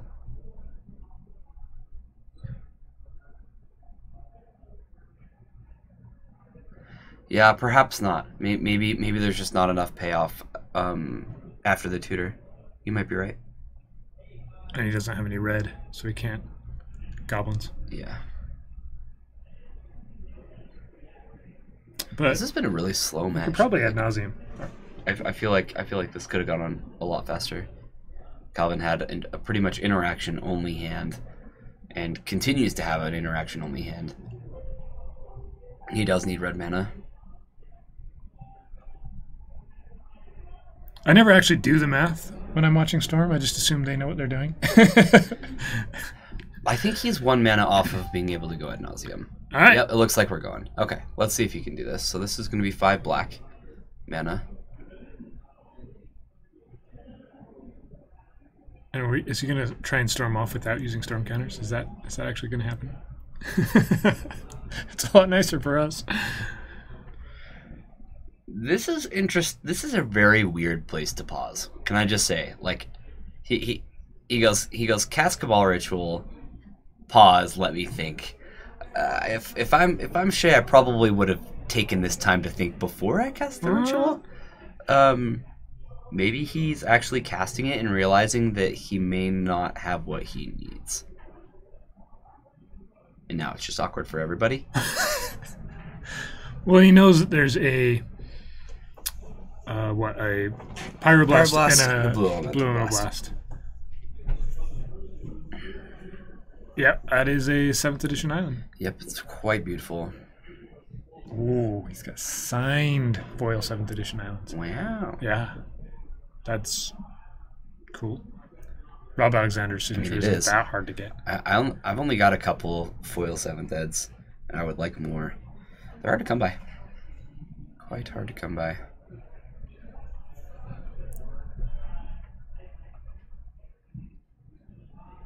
We're gonna hang out here and watch what. Maybe Shay meant to play a different card there. Yeah. Okay, so down to 4 black floating, and we're gonna Cabal Therapy. Storm is 2. Almost 20 years old. That's right. Yeah, Calvin's playmat's pretty sweet. All right, so whatever he named was not in Calvin's hand. Maybe he just named Force of Will there.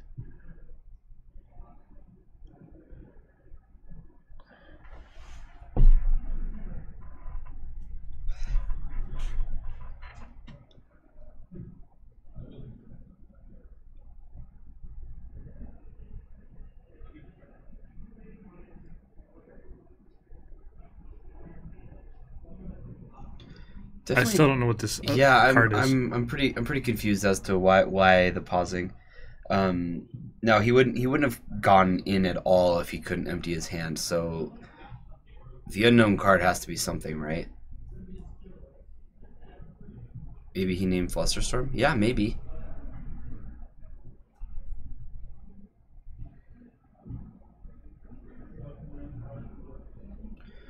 If it's a volcanic, then he should be able to do this. So, right? He's got 4 mana left. He uses 2, goes up to 7 mana. Plays. Okay. Oh, it's a Grim Tutor.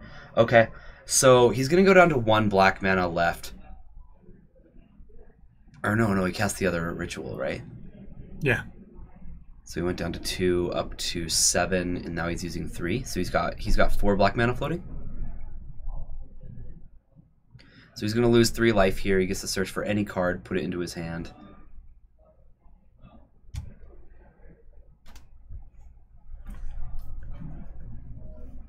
Yeah, the one of Grim Tutor, which also isn't in most ant lists now. No, I think Shay's always liked having his 1 Grim Tutor. Silly white border cards. Yeah, no kidding. All right, there's Ad Nauseam. What are the life totals? Oh, it's in flux. Hold on. Hold on, a lot's about to change. All right, well, as far as I know, is there 1 black floating still? No, there's no mana floating. I don't think. Down to 14. Down to 12, down to 11, down to 10. I think he's set. really close. Then a 9. There it is. He's doing really well. That's enough. Yeah, down to 8. The Lotus Petal, the 2 LEDs. I think he needs 1 more. Does he need 1 more LED? Oh no, because he got a land. He got a land. Yeah. So, No, he's already played a land for turn, didn't he? No. Oh, I thought he played a volcanic. Somebody said. Okay. No. It ended up being the Grim Tutor. Oh, that's right. Sorry. So I think this puts him to 8. Is that what I said? Is that the last number I said? I think I was counting. I think I was counting fine. We're gonna find out. Nope.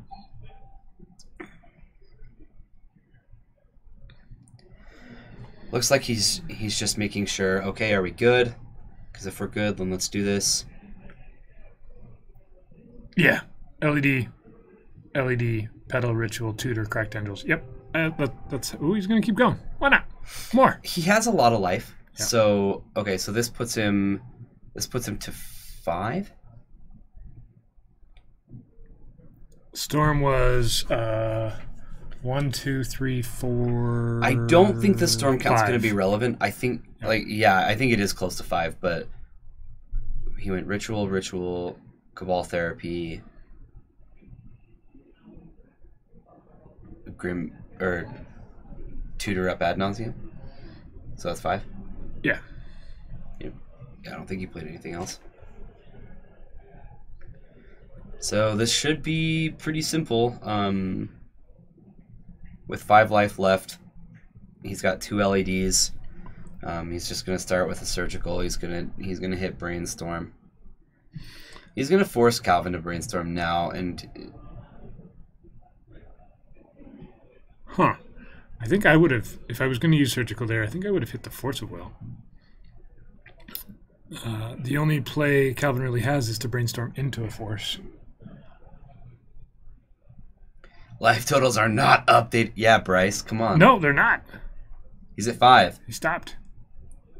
He knows it doesn't matter anymore. Why was I the person keeping track of the life total there? I just update it. I don't keep track. Oh, okay. Hold, please. Yeah, dead to a lightning bolt that's on top.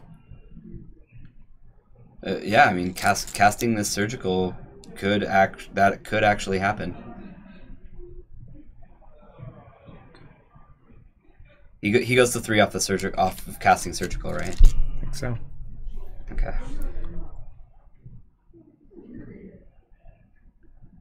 All right, Brainstorm in response. No lightning bolt. I don't think. He whiffed. It was there. The chance was there. I don't think I saw a Force of Will either, but I've been around before. Oh, plus Grim Tutor, so actually his storm should be at 7 now. Here's Dress. Yeah, and that's fine. Yeah, surgical resolved, but he didn't actually do the resolving. Oh yeah, he had a dark ritual. Yep. So we'll just pedal. We'll dark writ. Both LEDs are going to add all kinds of mana with that infernal tutor on the stack, and we're going to find tendrils and win the game. And our backup match looks like this. These guys are actually playing really our backup Magic. match. The other guys were just watching Storm play. They're not playing Magic. All right. Gideon is Gideoning. Yep. With some Knight allies. Well, we've got back to basics in play again. This is definitely something that we've seen from Josh in all 3 games we've seen so far, where it's just completely taken over the match.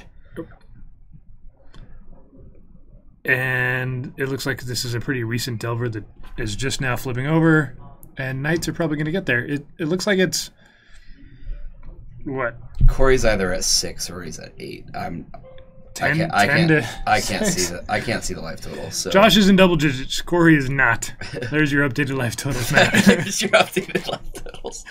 Not sure why they moved the life totals off of the map. We'll fix that for next round. Just don't like it. Josh is like, you want to brainstorm with your untapped mana? Okay. Deal.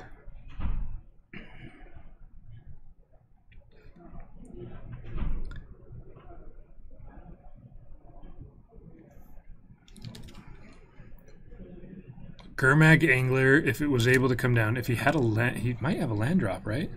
So can he Gurmag and almost kill Gideon? That'd actually be something. Maybe Corey's at 80-something. You don't know. Yeah.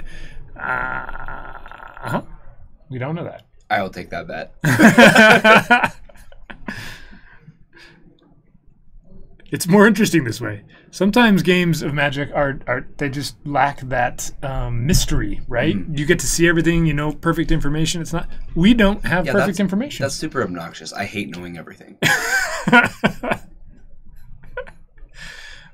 It's an attack at Gideon. Gideon goes down to 1. Josh gets his Snapcaster back that was reanimated somehow, and we have a Gurmag Angler. A 5/5. Is Josh actually empty-handed? I think so. There was a Hymn to Turok that was recently played by Corey, so okay. That may have gotten rid of some cards. Yeah, we still got a game then. Think Twice is going to get flashed think back. The second time. Yep, the twice part. Yep. Of the thinking. Mm-hmm.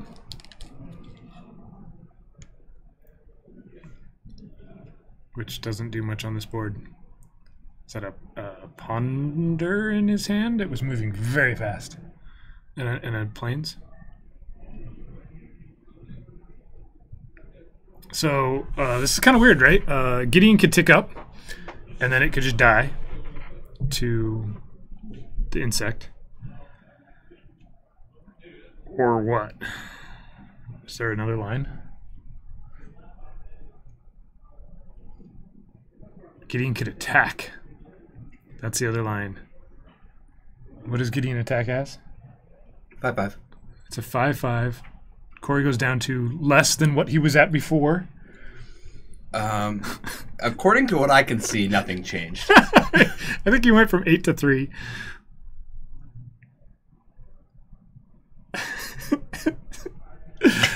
We at Paragon City Games, where we bring you these games that are full of unknown light totals. Unknowns.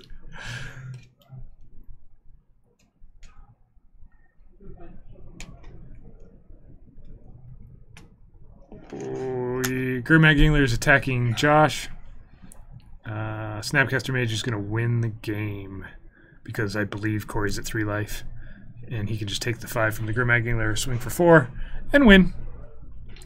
And we know that Josh already won 1 game. That was probably game 2. That was probably 2.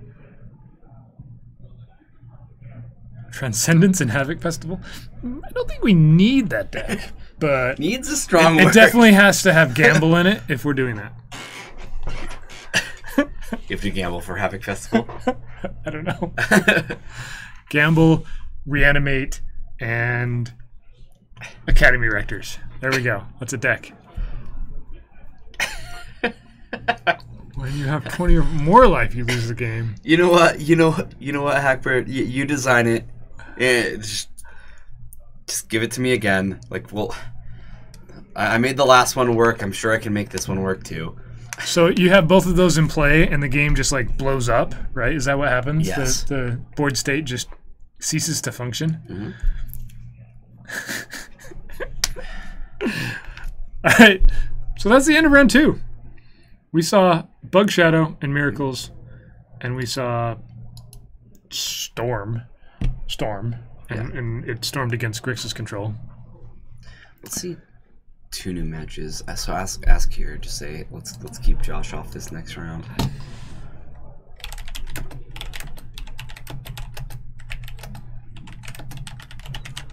Let's see. Should we see? Because I'm sure we'll see Josh in the last round. Go ahead and pull up who we have, what decks we have. Oh yeah, we can ask, huh? All right, so I'm just gonna run through this while I'm doing this. Somebody wanted to see. We have 1 Nick Fit. It's deck. a Sultai Nick Fit deck. Then we've got a Eureka Fit deck, Food Chain, 2 Miracles decks, a Blue Black Death Shadow, and a Bug Death Shadow. Sneak and Show, Grixis Control, Bug Control, Ant, Omnitel, Grixis Delver, Death and Taxes, Punishing Thieves, is that what we called it? Probably, yeah. Red White Painter, and 4-color Lum. Or Aggro Lum, whatever you want to call it. What would you guys like to see? Somebody said they wanted to see the Dak Faden deck, clashed deck. Somebody wants to see Painter.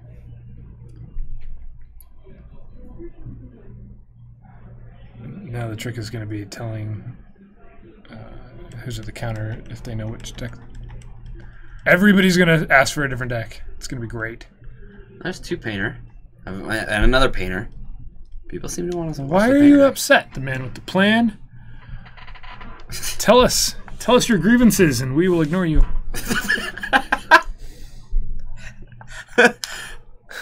He's not the best therapist. I'll let you say it. That's half of the battle, right? Yeah, ask for Painter. All right, I'll go ask. Or yeah. Yeah, just go talk to him. I'll let you entertain. You can handle with the man with the plan. You want Solidarity. You aren't showing solidarity. So we should build solidarity and play it. Well, how does telling the casters that help? We're just the people who bring you the content that you need in your life. I mean, I guess Bryce and I will be playing on Friday. Is that reset tide? Yeah, yeah. We actually do have a person who has High Tide. I don't think they have candles, though. Do not think they have candles. Reset Tide doesn't play candles, though, right? Or am I wrong about that? Yeah, no candles, no times. Yeah.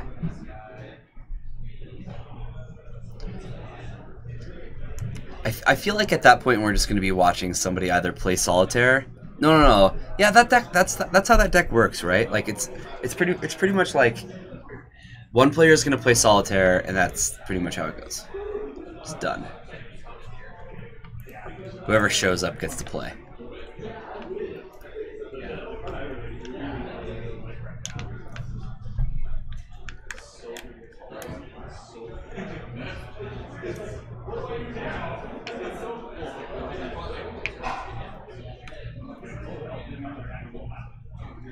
Live to 4 lands, you just kill your opponent. Yeah, it's easy.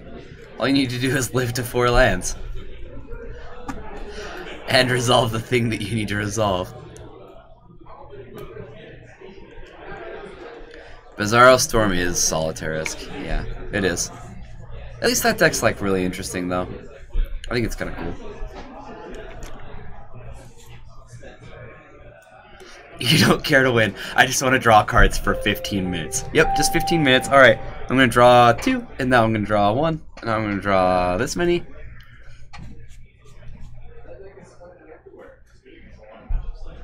You played that when 1.5 was renamed to Legacy? Ooh, that's been a while. That's been a while. Meditate's still $10. Okay, so we know who we want to see then. we're going to have some different decks on for round 3, and then we'll have our undefeateds on for round 4 again. But we have a little while to kill before then. These guys are still just hanging out. Now you can hang out with us. Hey, look! Altars, guys. Altars. I haven't got to talk about altars in a while. You have posted some new ones. Do you want to see a new altar? I saw a Taysa. Yeah, that was neat. I saw that. Should I show you guys a new altar? Yeah, let's do it.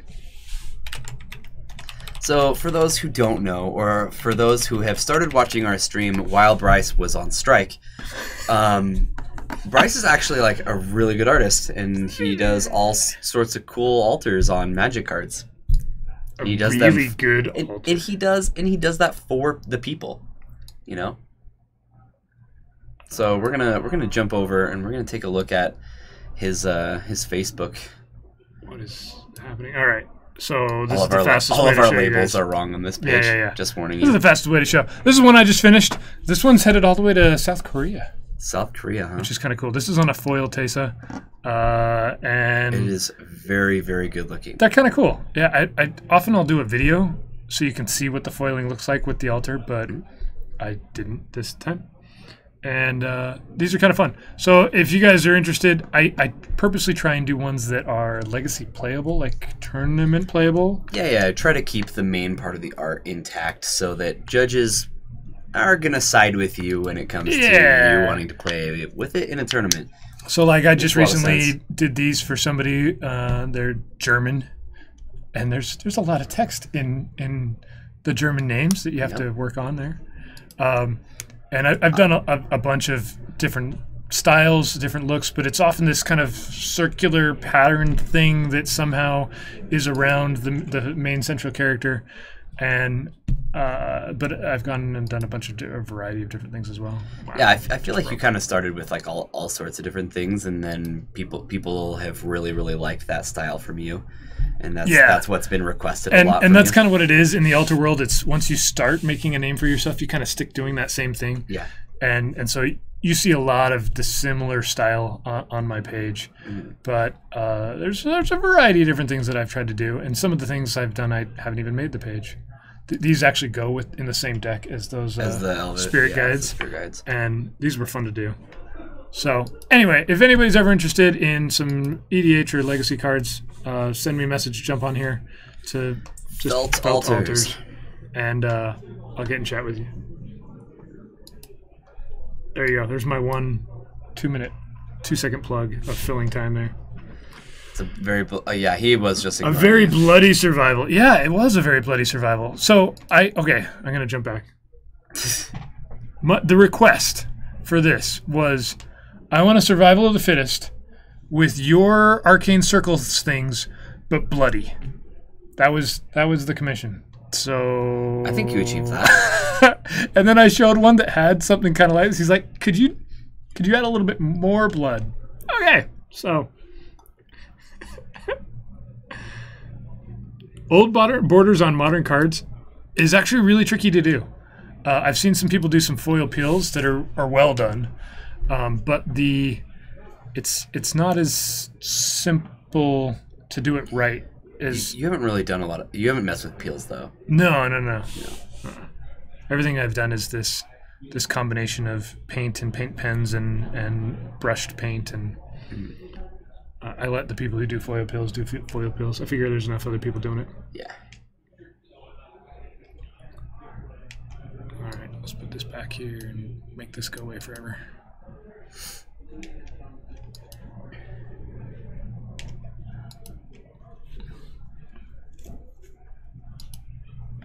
So Post won that. Post won what?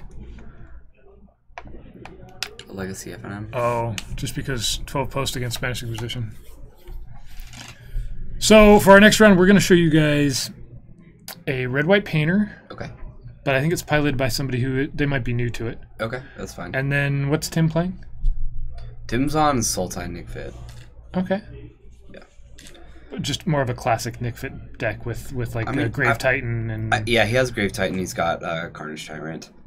I know that it is kind of a classic, but he's messed with some slots because he likes playing with standard cards. That makes sense. Jorgensen, I appreciate it, dude. That's I think there's a video up of that one, and you can kind of really see the foiling and how it interacts, and it's more fun that way. I like the Cletus. Cletus is way cool. Yeah. For some reason, the black characters work well for those.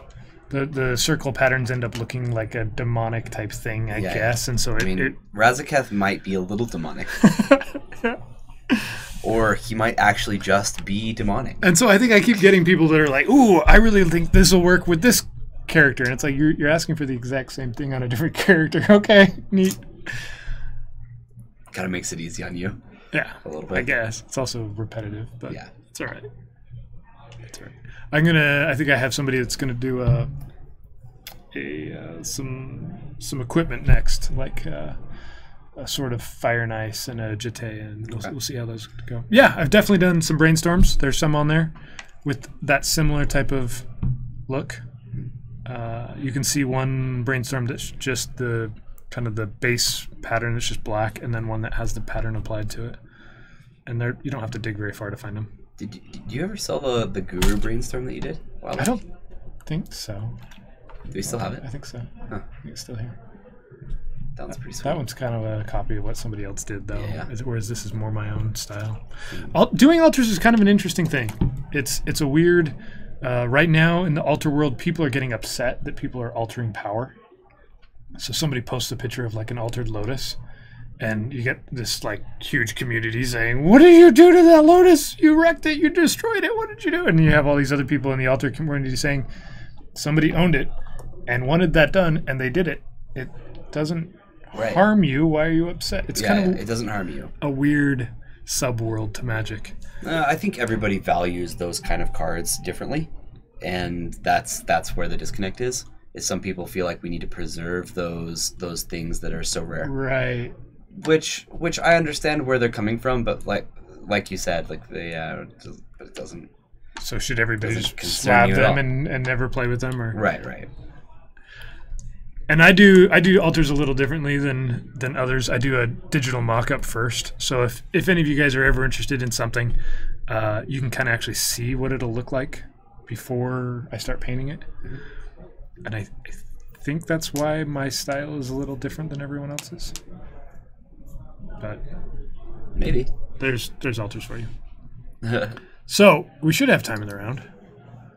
Should. Let's bring up a table. And that table totally got bumped. Everything got bumped. Ungraceful Slayer, thank you so much for the follow. Appreciate that. Yeah, I'm actually gonna run out there real quick and make sure it's set up so we can see the light totals this next time. Might be a decent idea. I don't think that's what I said, Jorgensen. Actually, there's a lot of people who've done way more impressive altars than I. What if I wanted all my cards just black with the card name visible? That'd be actually awesome. I wanted to do an entire deck before GP Seattle of just the darkened style where the border goes away and you just get like the main figure and that's it. Of course, the text boxes would still be visible because of, you need it for a GP tournament, but I didn't quite have enough time to do it. But that'd be pretty incredible. You have like a Snapcaster Mage and all it just says is Snapcaster. Minifer, you asked for altars months ago, but you'd actually like to get the stuff? Yeah, absolutely. Send me another message, and I never heard back from you, so it was one of those, hey, if you want to see something different, I can show you some different stuff. I just have to send you something first to kind of get an initial reaction, but absolutely. It's been really fun to do altars for people in chat, and some of them I even met in GP Seattle and got to see them playing with them. That makes it way cooler than sending them off to South Korea and never seeing them again. No worries. No worries. I get it. I've had maybe a third of people who have asked me to do altars. It's taken quite a while to actually get them going because of whatever, and it's never a problem. But let's see where we're at here on. Still don't have pairings up, so I'm obviously somebody's in time in rounds. But for those of you who weren't here at the beginning, Kyra and I were over the summer. We were a little sporadic on streaming, just based off of who was here and who was available and who was in town. But the plan now is to stream every single Tuesday. Every single Tuesday night we'll be here like we were through most of last fall and spring. Yeah, it's actually what we wanted to happen during the summer too, but a lot of schedules changed. I for one, I was frustrated quite a few times. I would come in and didn't have anybody to stream with. Don't get me wrong, I could probably stream by myself, but guys, I'm more interesting when there's more personalities. So I think. I hope. I'm more interesting when there's more. That's I great. hope. I need to play off other people. So yeah, you should be able to join us every single Tuesday night, and I'm pretty confident the plan will be to have a stream going every Friday night as well for Legacy. Yeah, it should work. And we have a couple more things to work out, but yeah. If you haven't, we have a Discord that you can join, and Jorgensen could beat me to this, but I think it's simply this. I honestly can't remember. I still haven't been able to connect to it. Let's see if that worked. Discord, invite. Continue. Let's see if this link actually still works.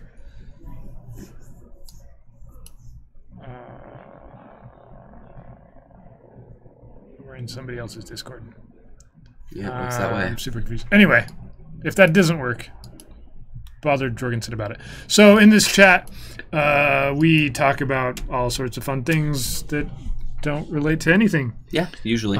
But if there's ever anything in the Legacy world, often those of us in chat, you said it never expired. Okay, cool.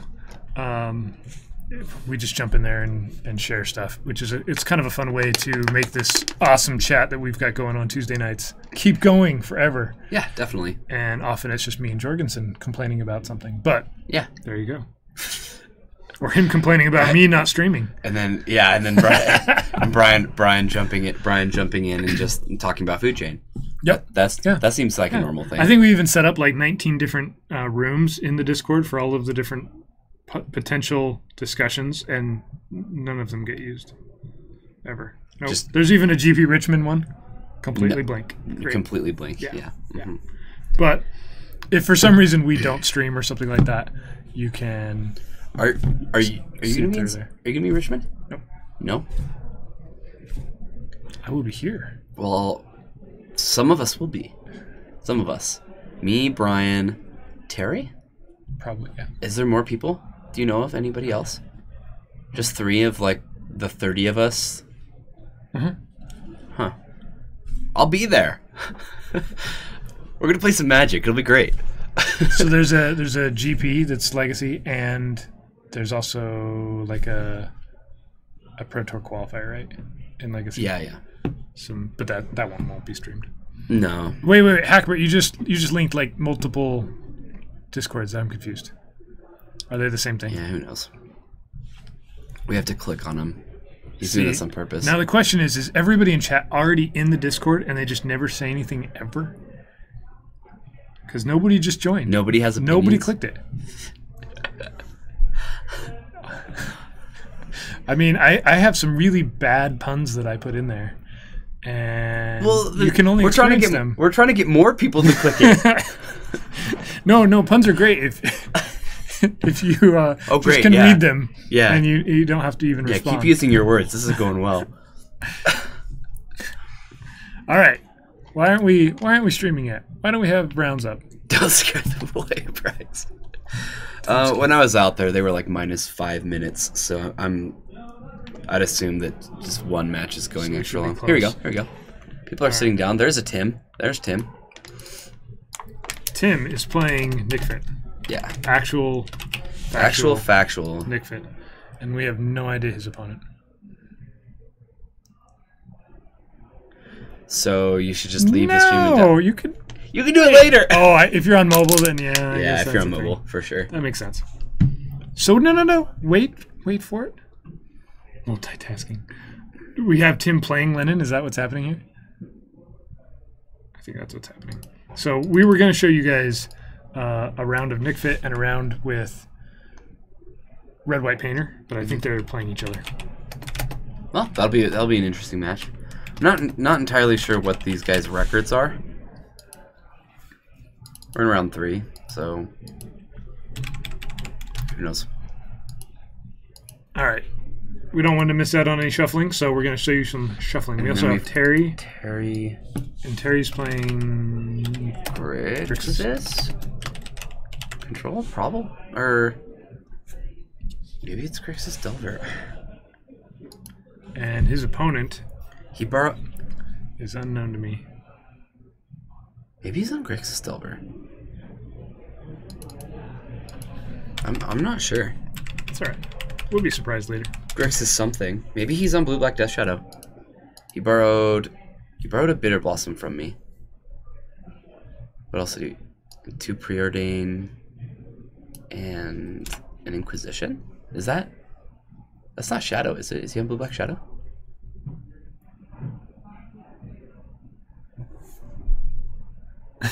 Zach, you shame deleted the app. It's okay. You can not make rules mistake in our Discord chat. I don't think it's possible. You don't really need to join Discord. You just need to join our Discord. All right, this is Trace over here. Okay, so Death and Taxes. All right, man, this is a battle right here. Yeah. Oh. We'll start over here since chat wanted to see Painter versus Nick Fit, though. Yeah, so Terry's on Grixis Delver. So Grixis Delver versus Death and Taxes. Nick Fit versus Painter. All right, let's watch some Painter. Let's watch Painter Mulligan. What? I'm so confused. Who's getting a 5 out of 7? 5 out of 7. Perfect score. Perfect. So Painter favored versus Nick Fit. Sure. Yeah, I mean they're a combo deck that can win as soon as like what turn 3. So this is gonna be hard for Tim to interact with this combo, especially game 1. But we'll see. We'll see what happens. Like I said earlier, I think this might be Lennon's first or second time playing Painter. Okay. And we'll see. Turn 1 or 2. Oh yeah. They can go off earlier. Quickly mulligans that hand away. Wait, Hackbert's a Nick Fit player? I thought he was the Nick Fit guy. It's a different thing. I don't know. Once you're not a medical doctor anymore, how what does that make you?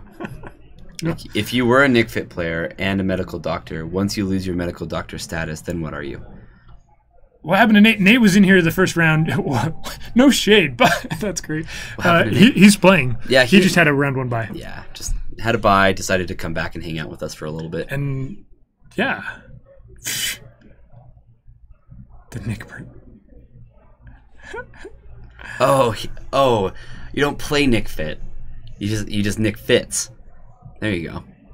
See, Jorgensen knows. He always does. Alright, we've got a Scry, and I guess we'll be on our way. So it looks like there's a red elemental blast and 2 petals and a mountain and some other card. I don't know what the other card is. Not Second much, pretty much, is what you're saying? Not a lovely hand. If you're the Nick Fit player, this might actually be a hand that you can beat. So, never mind. He should just drop and cast. Yes, he should do the LSV and just as soon as he gets dropped out, kick whoever's casting out of the room. Yep, there you go. If that happened, who would get dropped? Who would get dropped? Would I because I'm closest to the door? I think we both leave. Just let him do it by himself. Just let LSV do his thing. Yeah, you're right. An Ethersworn Canonist coming down. Okay. Yeah, not too effective against a deck like Nick Fit. It's a creature.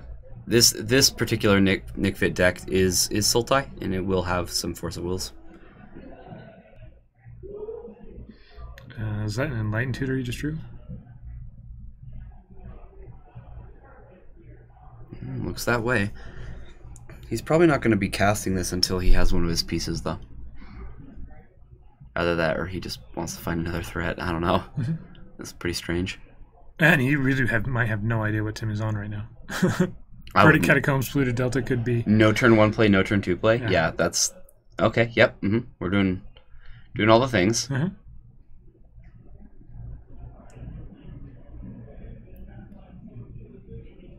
Whoa!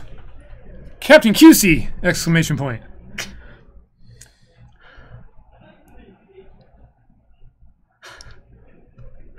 Two decks that wish they could have top back. Yeah, they would both be playing. QC, welcome in to round 3, where we're showing you the 2 best decks in the room. Magic, exciting, interactive, back and forth. Spells are being slung, cards are being shuffled.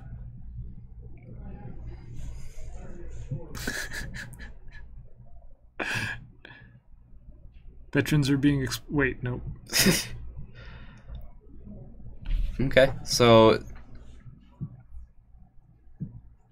yeah, still not a ton going on for London, but Tim's finally got this Veteran Explorer down. I do think that this will keep Lennon from attacking. There is a 6th edition foil, Jorgensen. There's a Chill, Enlightened Tutor, and well, those are all promos. Yeah, but it has the 6th edition stamped on. Yes, it does. Frame. Yeah, it does. Are there arena promos for 6th ed?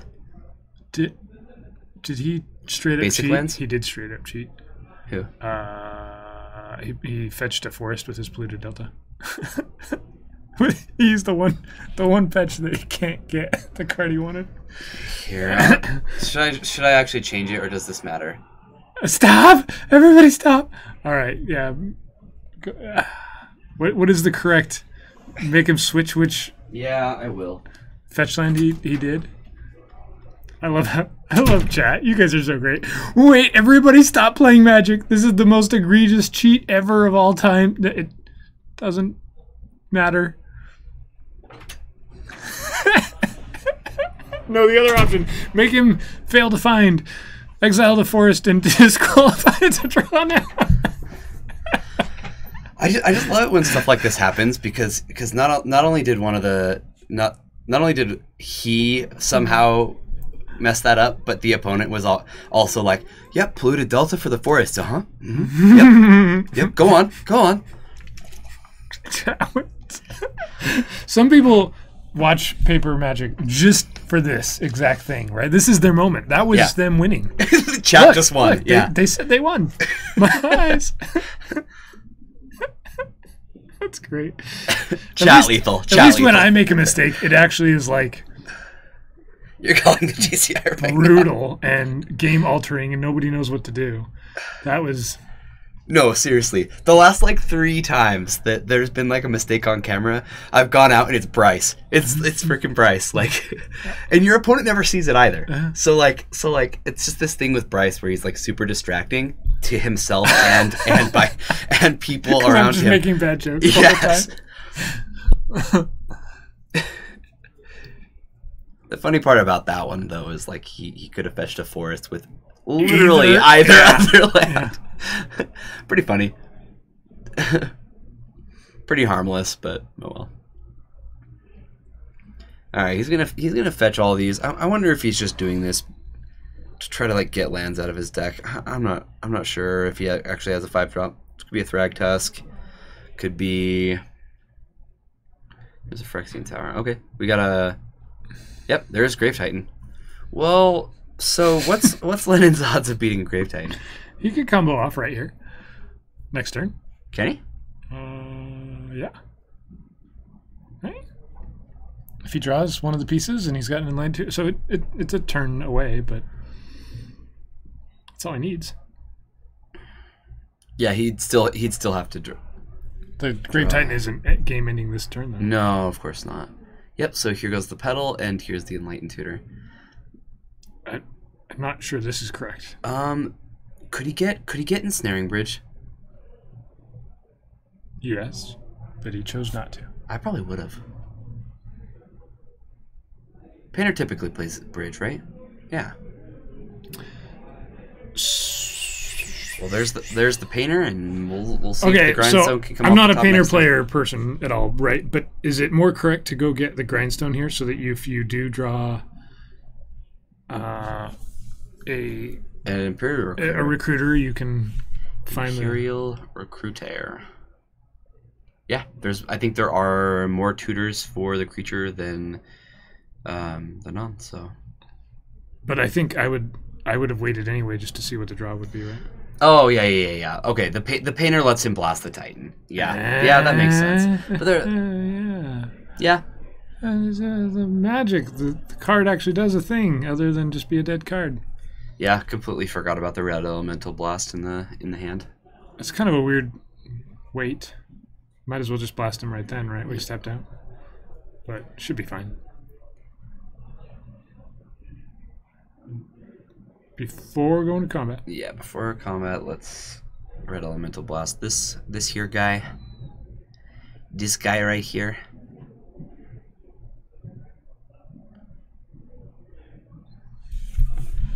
And we'll see if there are I don't think I expected a Red Elemental Blast on a Grave Titan to be seen on stream today, but there it was. Actually, usually like my bucket list has that right at the top of it every single Tuesday. Oh yeah? You've got your bingo sheet and you just stamped it? Yeah, I don't like to show my bingo sheet though. It's because it only says Red Elemental Blasted Grave Titan. Don't tell. You just got bingo because it's on every square. Blackout! Guys, bingo! Happened. He has deed in hand, so it doesn't matter. Where'd the zombie go? He sacked it to his tower. Ah, okay. Yeah, I'll just blow the deed right now and just keep this board nice and clear. I mean, he can't cast anything else, so...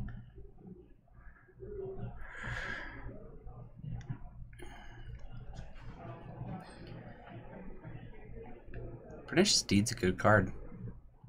I'm a fan. I got nothing. I got no puns. Yep. So, end of turn, this is... No, it's non-land. It doesn't name land. Or does it hit artifact? Oh, it does. Yeah, you're right. Creatures, yeah, because it names all the types, so it does kill all artifacts. It just doesn't hit planeswalkers. Yeah.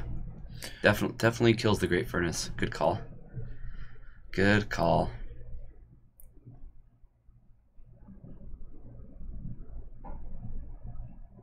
Yeah, it does not hit planeswalkers. Yeah, it's kind of the downside to cards that like name all of the things that they interact with. That's kind of the strange thing about Eureka, is that you can put a planeswalker into play with it. It just has permanent, doesn't it? Yeah, it's just permanent. whereas a lot of other cards that got printed after it don't say permanents. They don't say like non-land permanent or something like that. All right, so off the top of the deck comes Grim Lavamancer. This little guy has got a lot of work to do, and if I had to guess, I think Tim actually has some things that he'll be able to do as well. Somebody with a name that has letters in it. Thanks for the follow. We'll call him Nizarbin. That's all I got. It was a good I know follow. there were letters after that. There were some. There were so many. It went to the next line over. Yep. It was impressive. I just mentally, I'm only able to comprehend so many letters. You know. You have a threshold for your letter comprehension. Yeah. Good.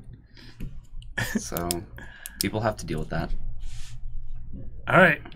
3 comes down for a card, maybe, possibly. Let's rearrange how we want to tap this, and we've got an Eternal Witness. Now, I'd get back. Interesting. I would have grabbed that Grave Titan. It would have ended the game a lot faster than what's about to happen. Deed, right? Yep. So here's the deed.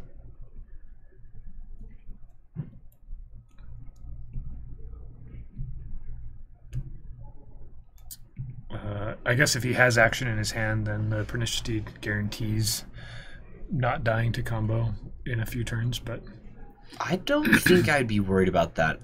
Like looking at where things are right now, I'm pretty sure the only thing I'd be concerned with is killing my opponent. I probably would have grabbed Grave Titan, played some other thing in my hand, and yeah. So we're gonna exile 2 cards and let's get rid of this Eternal Witness. Kind of strange thing to do on the main phase, but well, I guess we'll see what comes of it. all right, Tim's got lots of mana. He's got some cards in hand. I can't see any of them. There's a Maelstrom Pulse and a Garruk Wildspeaker. Yeah, you should play the Garruk. Or is it? That is one cool thing about Pernicious Deed. You get to play Planeswalkers and in the deck with the Pernicious Deed, and all the creatures that you kill are like veteran explorers, and you're like happy for them to die, and then all your Planeswalkers live because they're awesome. You like Nick Fit decks, huh? I do. I do like Nick Fit decks. I don't think they're very good, but it's a fun challenge to play in Legacy, I think, Yep. in that I feel like they're handicapped against almost every other deck. I think it's pretty fair to say that, like, in pretty much any other case besides his opponent doing nothing, that Tim's hand would have lost. It was a pretty weak hand, and the fact that he's still in this game, and not only that, but like doing well in this game, it's kind of surprising.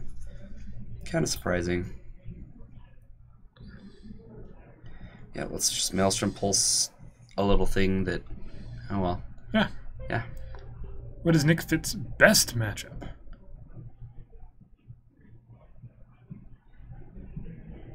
Does it have a best matchup? Let's ask Matt. He would know. I honestly don't know. I just think the deck's cool. What is your best matchup, Matt? Mr. Hackbert. I know nothing. Well, there you have it, guys. So Nick Fit doesn't actually have any good matchups. All right, so Blood Moon comes down.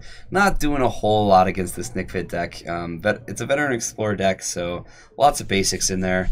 And as you can see, Tim's already got 4 basics in play. Not too concerned about this.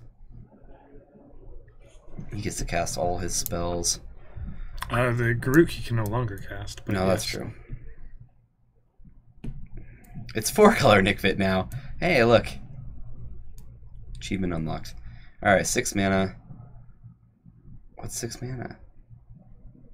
Vraska. Oh. Naturally. So, I mean, are we making 2/2s or are we going to blow up the Blood Moon?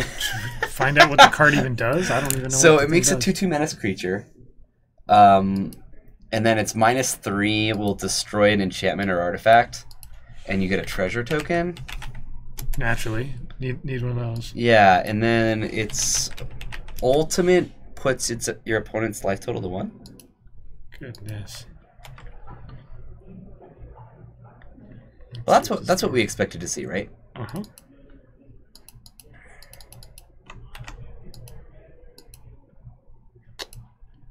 Not sure how that happened. Yeah, it got cropped weird. I'm not sure why either.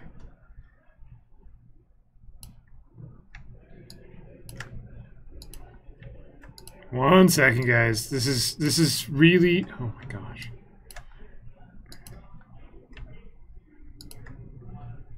Yeah, no, it's locked. It's locked. You need it. Yeah. You need to take the lock off. Lock the card frame. Oh, there you go. There you go. Why was it locked when? I have no idea. When it was wrong. God, technical difficulties. So somebody. It's not even like a big Did deal. it this way. I'll just mess with it while these guys are. You don't want to go and look at the other match? You don't even want to see it? Wait, here it is. Look, there's the card, guys. I found it. It's really important. This card mattered. Bryce fixed the thing. Got it all fixed Go up. away, card. All right, so let's take a look at what's going on over here. Real Legacy. Look, my Bitter Blossom's doing something. This is great. Okay, so this is my roommate Trace. He's one of my closest friends, and Terry, also a person I interact with regularly. So this is brutal. You know, we go and play racquetball together, and now we're playing Magic. Like, there's some serious rivalry. Oh, this is intense. So these Very. guys are on like game 7 right now because they just won't let it end. I'm sure they're both just like fuming inside, just going, "Oh man, this means a lot." Somebody won. I looked like Terry. Yeah, it looks like Terry got that one. Captain QC, not yet. Close though. Getting better. How original and not boring. Correct. Yeah, it looks like he's back on the Grixis Delver. We can just change his deck name. Nope, it's just Grixis. Grixis Delver. Did all this change? No, we just made it smaller. I don't know. Well, now you guys get to see some shuffling. So Just know that those are better decks that are being shuffled. Yes. They're more highly tuned shuffling decks than the Honda Civic, not even modified. Wow, you really have been talking to Terry. This could be game 3. That would make more sense. Those forces have got to be main deck.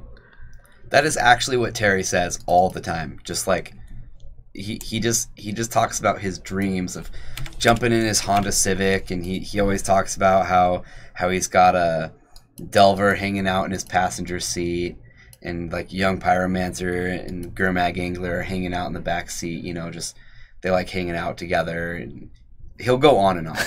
I'm not kidding. Like, it is like a dream of his. If you gave him like one unconditional wish, he'd be like, "I want to hang out with the team."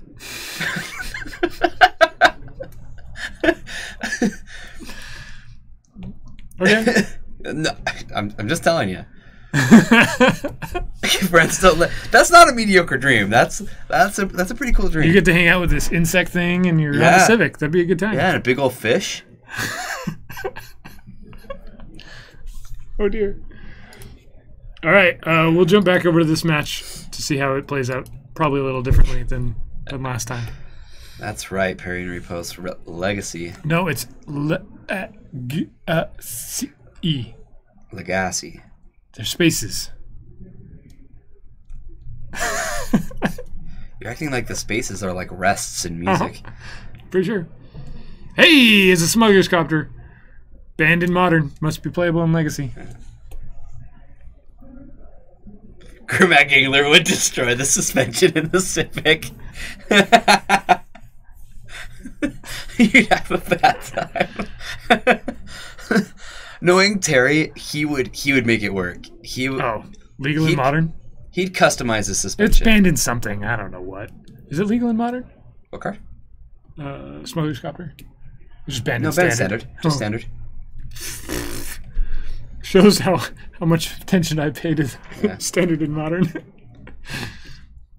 Somebody posted the Infect deck with Blazing Shoal, and my first gut reaction was, "Isn't that banned?" Oh no, it's banned in Modern, not Legacy. Duh.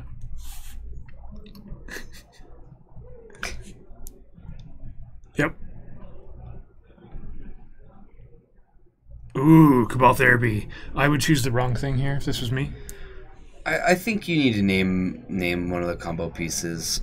I would assume that because of how bad Nick Fit tends to be versus combo, that this is going to name either Painter's Servant or Grindstone. Both are going to be bad names, unfortunately for him. But there's a decent chance that before Lennon gets anything going, Tim will be able to flash this back. So we get to see Lennon's hand here now, and I'm not sure running out the Smuggler's Copter was correct. I'm not a Painter player, but if you only have one mountain and a pedal, I wonder if holding it for something else would be better. There's another pedal. Okay. That's better than absolutely nothing, but it's not like you're going to Enlighten Tutor here. You don't want to draw a non-land. Imperial Recruiter and Ensnaring Bridge are still at least another turn off. This is just not looking good. Yeah, if he could have that back, I think not running out the Smuggler's Copter would have been correct, because there's no way to get a creature to crew it, right? I think his mindset was simply like, Tim's probably gonna want a Veteran Explorer and like push his mana up, and Lennon's like, well, maybe I can top deck a land and actually be able to cast my spells, and if Tim wants to accelerate my mana, then that'd be fine. Mm-hmm. So. Here we go. Gonna give it to him right here. Right? If I'm Tim, I'm not using this yet. I'll take all the time I can get. He got there. He found a plateau, a land. He went Lotus Petal Plateau to find a Imperial Recruiter. So little do most people know, there are actually 10 dual lands.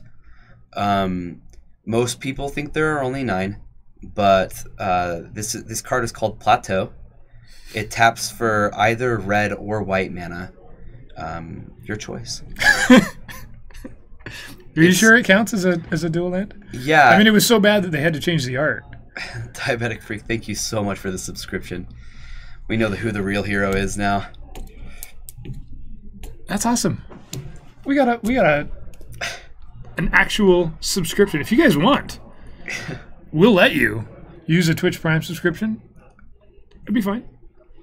I think I've got one. But yeah, anyway, so not only can it tap for 2 different colors of mana, but it also is a plains and a mountain. I know that most people don't have use for these kind of cards. Short Fat Friend, thank you so much for the subscription. Jeez, what is it with you guys being like all awesome and whatnot? We'll let you do it. Yeah, thank you so much, guys. You thought there were only 4 dual lands? The ones that tap for blue? No, there are actually 9. I actually had to I spent like months and months of time researching this, and I came up with 9. It was just very recently that somebody brought up this whole plateau dealio. I'm still trying to wrap my head around it, but I thought I'd share that with you guys.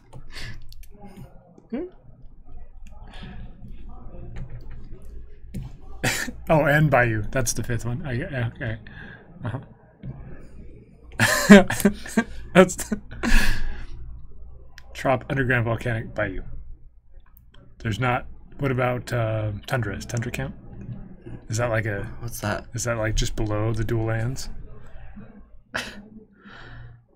Yeah, some kind of genetic mutation. All right, we gotta go find some basics. Further research needs to be done. How did he block? What just happened? I was too busy laughing, but didn't he crew and... What? Didn't he attack with his copter? Did I miss something? No, he's activating Phyrexian Tower. Oh, okay. Zunder for life, thank you so much for the subscription. Jeez, guys. You guys are all amazing. Helping the store out.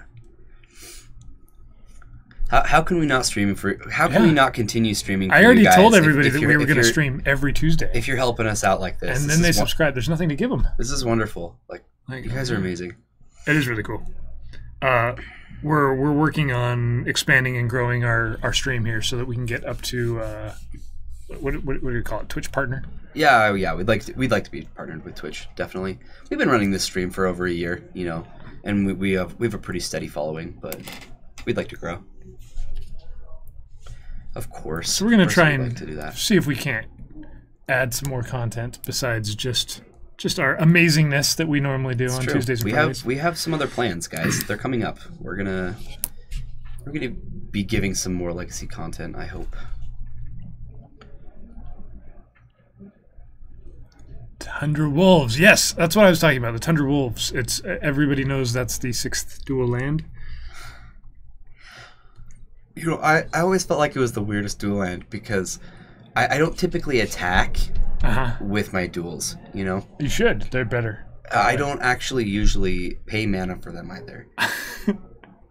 You're doing it wrong, apparently. Well, right. I mean, you just found out about Plateau.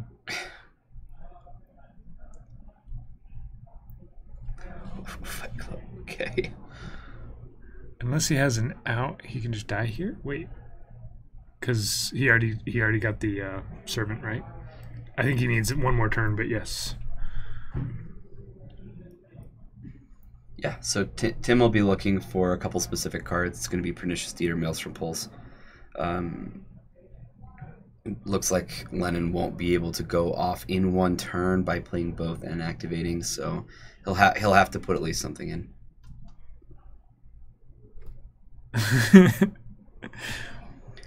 I clearly haven't checked Commander spoilers to see the 4 mana land. You pay mana for your land? I mean, I know there's a card called, like, what is it, like Rupture Spire or whatever. It's in, like, some limited formats where, like, when it comes onto the battlefield, you have to sack it unless you pay a mana, and it comes into play tapped. So, like, it feels like it costs you, like, 2 mana. Hey, Kevin. You're awesome. Kevin, what's up? Well done, sir. It is a little annoying how you do have to log in. It's a few clicks extra when you're just trying to watch Magic, but we appreciate it. That's way cool. You have 40 copies of Island Fish? Draconis? I don't know. Are they all 4th edition?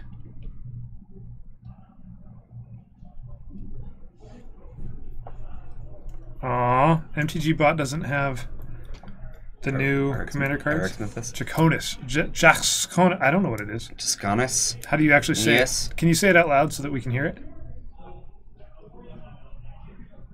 Clicking is painful.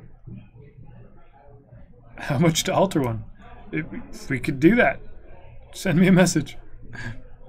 Yeah, say it out loud though. No, I don't want you to type it. I want to hear it. Don't you understand? Let's come on down to the store. So Lennon runs both out. He's got a blue elemental blast. That's going to protect him, right? He's got a spirit guide in hand, so he can. Oh, okay.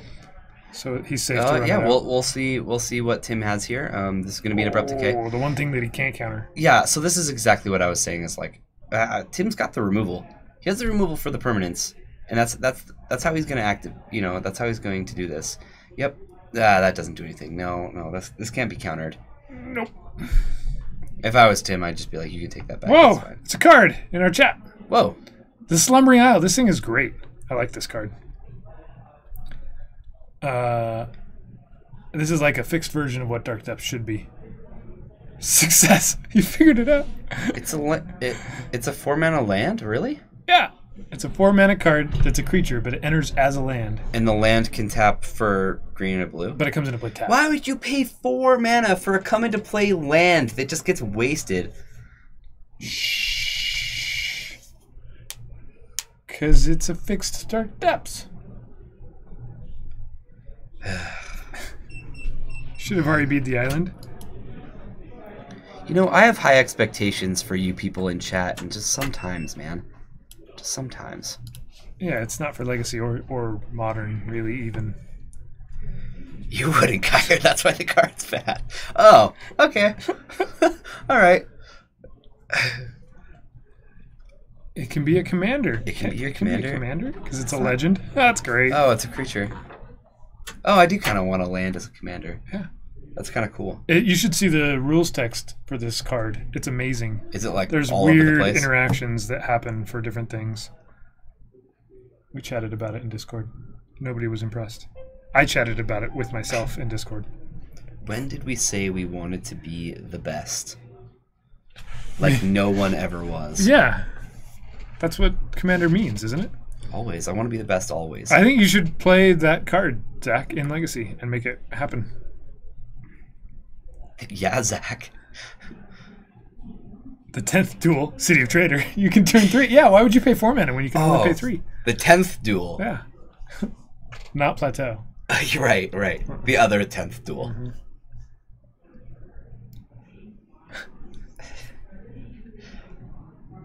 All right, back to this game of Magic that I lost. What happening? There's a Grave Titan that magically appeared. Not a lot has happened. Pretty much a Grave Titan came down, and now Lennon's going to be searching for a new painter. You'll sideboard one in your Sultai. It's not quite the same as playing one.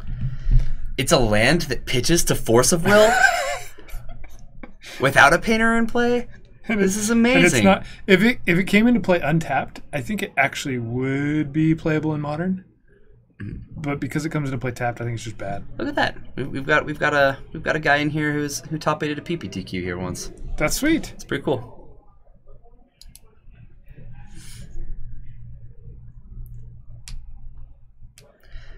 OG KVE. I've got an extra City of Traders, man. If you need one. I don't need 3 of them. 2's good. 3 is too much for Tezzeret. Pretty cool to see a local shop streaming. Yeah, we've actually been doing it for a little over a year now. Everyone 2112. Thank you so much for the follow. Everyone. You just read. Everybody. There's a Y. Bryce is not Modern legal. Oh, Correct. why isn't the card Modern legal? It's not even good enough for Modern, and it's not Modern legal. It has a Modern card frame, Zach. It should be legal.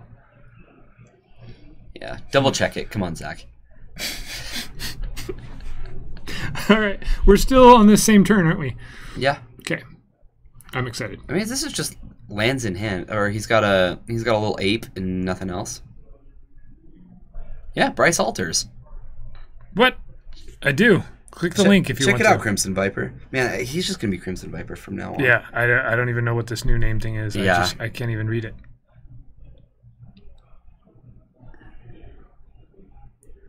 Yeah, like I said, I believe this is the first time he's ever played Painter. So, yeah, when somebody's new to a deck, I am always good to have you. Try to be as patient as possible. Yep, we got a crew and we got to hit for 3. Especially for a combo deck, right? Figuring out how it's supposed to function. Yep. And he did find a painter. So he's far enough off of mana that he probably just needs to cast this painter now and hope that he untaps with it. I'm not sure. You need 5? Is that correct? 5 to play and activate. So three to activate the grindstone. So yeah, I definitely think playing here and just hoping that Tim has nothing is the way to go. Unfortunately, I think Tim's going to have something though. He's got another. He still has the red elemental blast, right? How else do you find it? He tutored for it, and then and then he drew it. He drew it with his smuggler's copter, just like copter was meant to be used. Jeez, I've never had Captain QC so snappy with me before. He thought that I said it. Oh, that's yeah. No, he said my name. Because we're in different. Yeah. Oh, we're in different seats. Yeah. Normally you sit over here, and I sit over there. It's easy to get confused. Yeah, I definitely can see that. It was a long turn. Mm-hmm. Tim is going to attack. He's going to smash face. That's the only decision to make at this point. That must be why. Yeah. There's no other explanation. How much do you charge? How much do I charge? There's a range. It depends on what you want done, but it's roughly $55 for a card. And if you want more than one, it can go down. If they're super complex, they can go up. Some of the alters I do are cheaper than that. So what you're saying is message you through... I think that's what I said. Message him through his Facebook page and discuss that with him. And then maybe Bryce will be super nice. Maybe he'll be really mean. I don't know. Yeah. Maybe. Do you know? I don't. I don't. There's a lot of zombies on the board. Yep, One just got definitely. sacrificed. Well, the fact that he's still playing, I feel like there's got to be something here. So this is a Diabolic Intent. Yeah. No, it's not. Yeah. That doesn't look anything like a Diabolic Intent. Yeah, that's the new weird one. The Battle Bond one, right? That's ridiculous. Yeah, Diabolic Intent. Oh, it's going to get countered. Yeah. Is Tim baiting the counter here? Yep. Or Red Elemental was he Blast. planning on that all along? Boom. Okay, so he had to sack a creature to cast this, and now looks like Red Elemental Blast is going to be able to counter this, and looks like Lennon's going to end up with game 2. Maybe. Maybe. If he waits long enough, maybe it will unget countered. Tim's not playing with like any counter spells, right? Yeah, he has Force of Wills. Oh, does he? Yeah. Wow. I'm surprised there's enough blue cards to make that happen. There might not be. Okay. Full-time student, full-time broke. I understand. Yeah. Hey, we're on to game number 3 for these guys. Now, let's check up on our other match, see if there's some more Magic to be watching. Ready? There is not. They're done. So who do you think got there? Grixis Delver probably won. I think so too. That's my guess. I bet I'm gonna go. I bet I'm gonna go home after this, and Trace is just gonna be like, I can't believe I lost to Terry. Oh, He'll probably have all sorts of profanity to say as well. my overside crudely drawn. Whoa, maybe not. Not quite the commission he's looking for. As I start reading a chat without actually reading the whole thing. Yeah. You're about to say it out loud. Yeah. Build Solidarity on the spot and play it. You want me to play Solidarity? Yeah. This is like the 5th time today you said Solidarity. Why me? What is the key component of the deck other than Solidarity? In Solidarity, do you play Dark Depths and then you remove your own Solidarity? What's the plan here? Send us a list and then we'll talk. Send me a list. Man with a plan. Show me your plan. I know you have one. Yeah, you can whisper it, or you can put it in Discord, or you can message us some other way. It's Reset Tide. Yeah. I don't have anything for Reset Tide. Not only that, but I am a miserable combo player. Absolutely terrible. I definitely understand what's going on, but I feel like I make all the wrong decisions. All right, in London's hand, he's got a painter. He's got a grindstone. This is a snapkeep. He's also got a pedal, a simian spirit guide, a city of treasures. Does he win on turn 3? I see a Maelstrom Pulse on Tim's side. That might not be able to do it though. What's the 5th card in London's hand? Yeah, it's a lot of OKs and do I kill you now for sure. I mean, I think that as far as being a Magic player goes, I tend to favor strategies that grind a little bit for their win. I like to interact with board states, which usually puts me weak to the combo decks. Tim is going to go get a Dried Arbor. Get that all shuffled back in, and we'll see what Lennon has to do. It's a lot more positive than the Dry Subtract Arbor. Did you know that? Yeah. Or the Dry Divide No, Arbor? no, they haven't made that card yet. Oh. It's in the next set.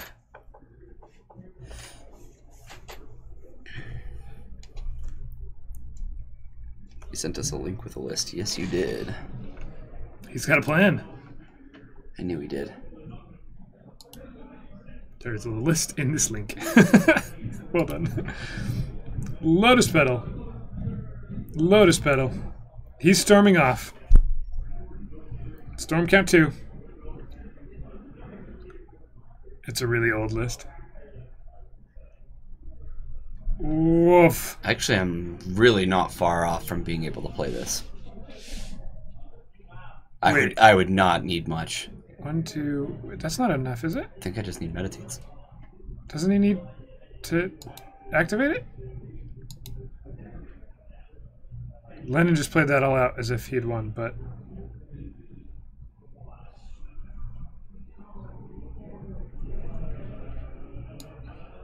Grindstone costs 1 to play, 3 to activate, right? Painter Servant costs 2.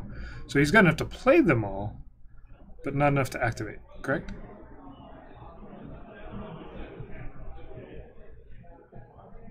But Tim picked up. Oops. Yeah, he was showing him that, hey, I had this, but he just picked up his cards. So, a little miscommunication there, where Lennon made it look like he had the combo, and he didn't quite have it there. Yeah, may have a little bit to do with Tim not knowing all the ins and outs of the combo. Maybe he just didn't know what it took to actually get it going.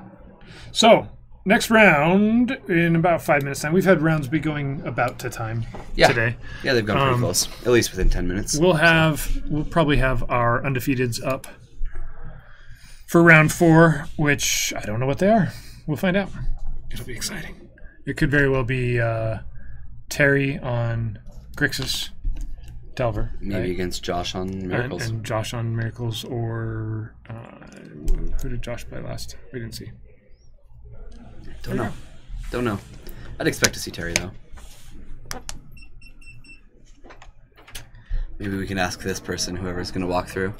So, I asked him if he had combo. Yeah. He said yes. I scooped. And then he showed me the rest of the hand and he didn't have combo. Because he was one off. He was going to go next turn. He wasn't going to win and I had an edict in hand. Oh, no. So, we could play another game, but I just said, no, it's my fault for not doing the math. Yeah. So. That's weird and rough. Well, that's what happened. Yeah, when both players are new to the deck or haven't seen it much, I guess I could see that happening. And that's why you make them show you the combo, right? I'll have players that are new to a combo demonstrate it regardless. Just like it's good for them to demonstrate the combo and make sure that they can do it, whether they're storming off or something else. Yeah, a lot of times there's little spots that you're able to activate something or cast something, and you know. Honest question: Utah is the state full of Mormons, correct? Do you guys ever get Mormon players in? As far as an answer to that question, I'd say that Utah is over 50% Mormon. So if that, I think that percentage should tell you. Yeah. I think that's probably pretty accurate, at least. Yeah, I'm sure there's more people that are Mormon that are playing here. Definitely. No, 100%. Yeah, I don't. Some of them I know that are, and some are not. So this is an interesting question. Did he misrepresent the board state? I don't know. That would be a question for the judge. I got a opponent to see.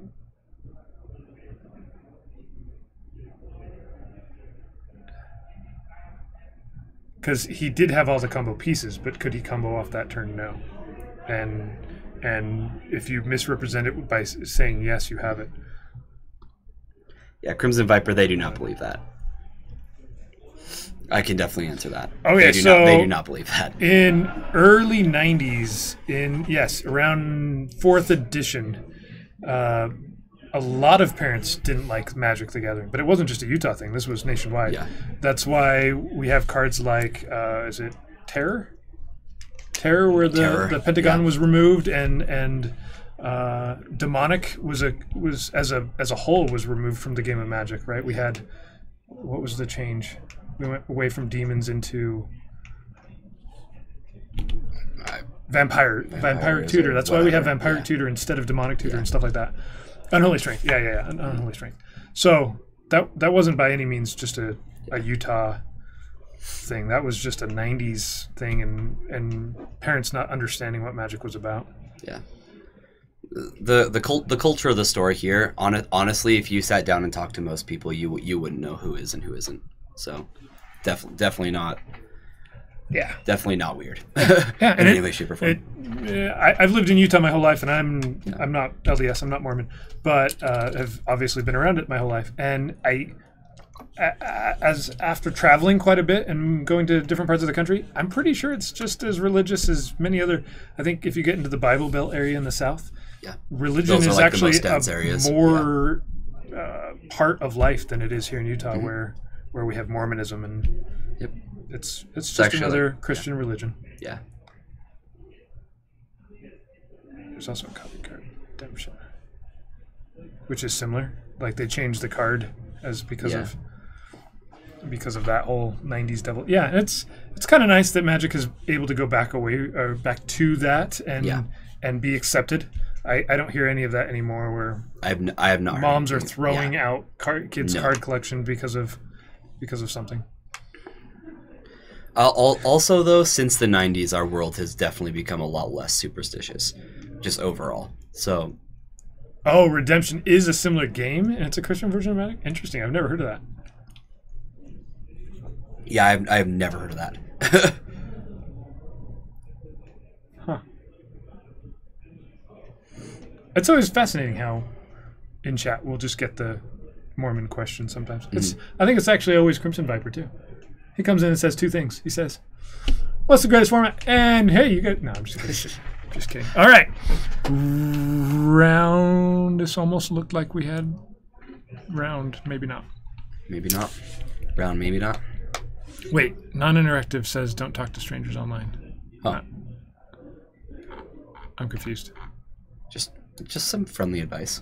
Just don't do it. Yeah. When you're in between round 3 and 4, sometimes you just type advice into chat. It still exists. Really? Really? I'm sure there's some parents out there who don't let their kids do anything, right? Yeah. But, the other game. See, this is Redemption, me trying to understand what chat is saying. Yeah, I don't know anything about that game. I've never heard of it. Yeah, we know most games. Strangers always give you candy. That's really nice of them. Yeah. It's every now and then I'll take my kids to the mall, right? We go to the mall because my wife wants to go to the mall for some reason. And so we've got people who mall walk, right? These usually pretty elderly folk who go to the mall and they just walk around the mall as their form of exercise. It's a thing that happens, I guess. But makes them feel busy. These probably grandparents come and try and give my kids candy. And it's weird. It's like, dude, no. Go away. The world has changed. Yeah, you don't understand. Maybe this was okay once and you think it's cute, but go away, dude. Don't even talk to my kids, let alone try and give them candy. It's weird every time. But maybe I just don't like people, so. Who does? Who does? Yeah, you can tell I'm not very fun person to go to the mall with. Hey, look, there's other people. They're looking at us. Go away. Go away. So I have twins, right? And when they were young, everybody loves to gush about twins. You're pushing them in a double stroller thing, and apparently they're cute or something. But going to the mall is the worst thing ever. Like, you have these people who come up and just stop you because they want to tell you about your own kids. And it's like you have a place that you're headed and you can't get there because there's somebody impeding your way. Drove me crazy. You have to humor them and kind of push them along. Man, man, just made malls no good never again. I've gotten to the point where I'm just incredibly forward about stuff, and I'll just be like, "Excuse me, I understand that they're cute. I get it. Thank you. All right, let's go." You can't. You and I, we're not friends. We're not gonna be friends. I have somewhere to be. I'm a good father for telling that old lady to kick rocks. It's true though. My kids will look at me like I want the candy, but I've been told I'm pausing for a moment. If I look to you for permission, can I please? They always go, huh? And you go. If a stranger came up and just was straight up, no. To making faces at babies. That's okay. You can do that all you want. If you can make my kids laugh from a distance, that's great. I don't know quite how we got on this topic, but somebody said stranger danger, and so here we are. Yeah, here we are. Yeah. You know, it's good that we have a stream that not only can we learn a little about Magic here every Tuesday and Friday, but also you can learn a little about life. Yeah, and you can have a reason to be ageist. Yeah. Right? Just dislike those old people. Why don't they stay wherever they are and walk there and leave me alone? Right.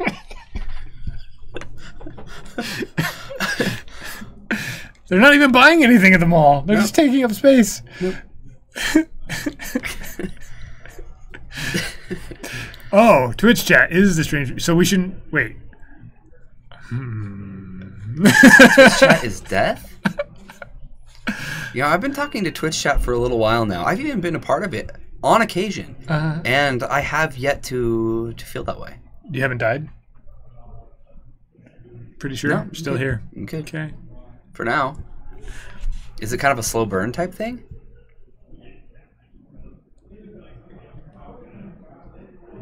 There was no ever anybody hurting kids with razor blades and candy at Halloween?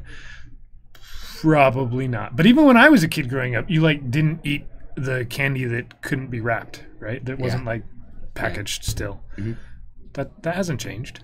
Or at least I didn't eat the candy that was... Yeah, be careful this Halloween, kids. Be careful out there. So, Stranger teacher. we've got... Time is definitely over. Let's take a look at our No, tables. there's nobody there. Keep it up. Let's make You're sure. right. You're right. We just had drinks here. I know. I had neighbors that were dentists. Toothbrushes? And they gave us toothbrushes for Halloween. It was not a good time. I mean, they were dentists, so it made sense, but... No, it makes no sense. Do they want business or do they not want business? Right. I don't eat the unpackaged candy. I have my kids taste test them, and then I eat it. Yes, exactly. Right. QC. Yeah.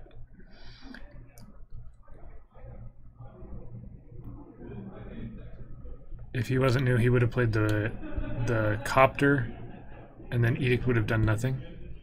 Yeah. Ooh, Yeah, that's a good point. that makes sense. Yeah, it might make Look you at feel a little chat better. like coming back to Magic. Us Yeah. not doing it, but I got pennies one time at Halloween. You got pennies?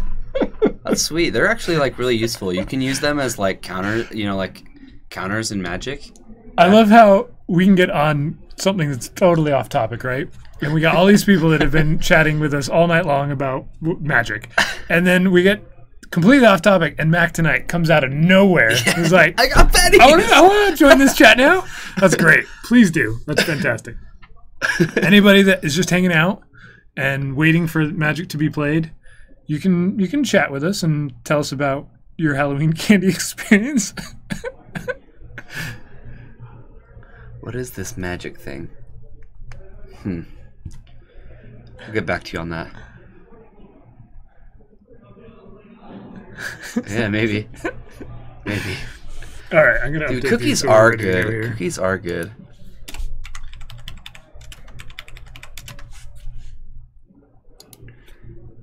Yeah, you're right. Everyone loves cookies. You know, there's a kind of cookie for everybody too. Oh. You get those people who like all the cookies, and then you like other people. You know, then there's the other people who just like one kind. Doesn't matter. Ooh, We all have that in common. We all like my them. wife made some cookies once upon a time. They were at the base an oatmeal raisin cookie, okay? But instead of raisins, you use craisins. Okay. Cranberry raisin Yeah, things, yeah. right? But then you had white really chocolate chips Okay. inside. So it was a white chocolate chip craisin oatmeal cookie. That sounds wonderful. But then you also had, you actually put like frozen raspberries in the mix and blended it. So they had this kind of like off brown reddish color, but it Okay. added just a little bit of a unique taste. And then a little bit of orange zest. So orange, raspberry, white chocolate, craisin, oatmeal raisin cookies. Please send them my way. They were amazing. I only this- get them like once this a year. holiday season. I don't know why she hasn't made them anytime soon. If you guys need some cool cookie recipe thing, figure that out and make it. You're gonna hand out weed edibles. Well, I hope you're in a place where that's like more legal than most. That's it. I don't know what the law there is. I'm sure there are a lot of parents that would appreciate that, and I'm sure that all the parents that don't appreciate that are the people who are gonna have cops in your doors. Wait. Upstate New York has the best firemen. What? Did you not see what he said? He got full-size candy bars from the fireman. Oh. Yeah. Jeez, keep up.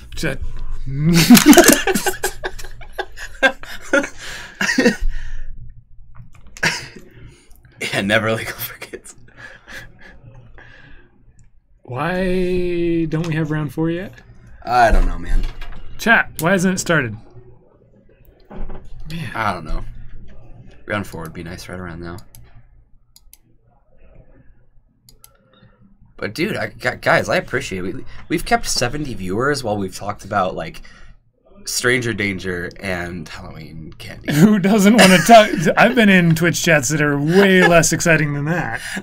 Come on. This is Tuesday Night Legacy here, where we really get into the... Can you post a list of orange, white, chocolate chip, craisin, oatmeal cookie? I don't have it on me, but... I'm with you on this one. I could probably... They sound wonderful. Maybe I'll have her make some and I'll eat some on stream, and then you can imagine it. Like, you can reverse engineer the list that'll work. by watching it. It works for Magic, right? Yeah.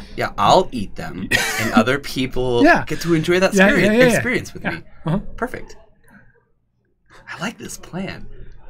Who was it that came up with that plan? That was a good one. Sorry, I got to give credit to somebody. Parry and repost. Yeah. Jeez, it's a good idea. Freaking genius. Tier 1 cookies. I'm going to tell that to my wife. She'll be like, what? Can I get a batch of your Tier 1 cookies? You put like cake on a tier, not cookies. What are you talking about? Would sub for a list, no lie. Okay. Wow. Done. Wow. I will post a list in our Discord. If you join our Discord. One day, because I can do that. I can do that tonight, and I can't post it in chat tonight easily. Text your wife right now. We'll sub for recipe. That's genius right there. We're a Magic stream. We also give out good cookie recipes. Tier 1 sub incentive. Yes.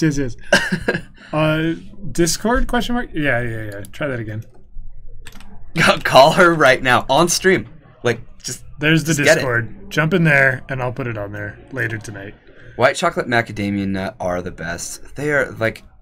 They are hard to. They're hard to contend with. You can only eat classic, like 1 or 2. And I'll then eat you're kind of. I'm a one of those at a time kind of. Dude, okay. I mean, just take a good look at me. You know, like I'm not a skinny guy, and it's because of white, macadamia nut cookies. That's it. That's the only reason. That's the only reason. Did the actual Discord link? Yeah, there it is. Okay.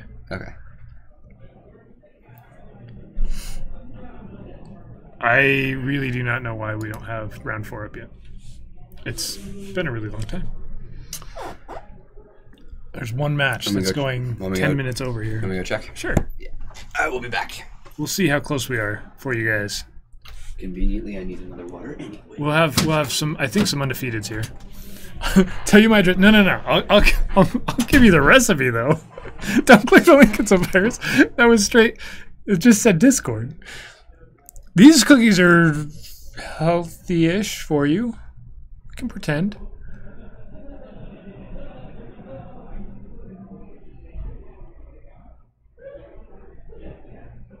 Wait, too much sugar. Oh, yeah. In a macadamia nut, they're often like kind of dry. I don't know why, but the white chocolate macadamia nuts they're always kind of dry. I like my cookies to be a little bit more soft or something. I don't know.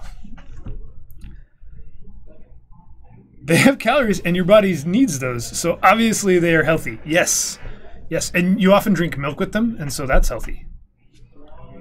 Parry and repost, you just subbed. Okay, I am definitely going to find the recipe and put it in the Discord. It'll happen. That's great. There's the word. Yeah.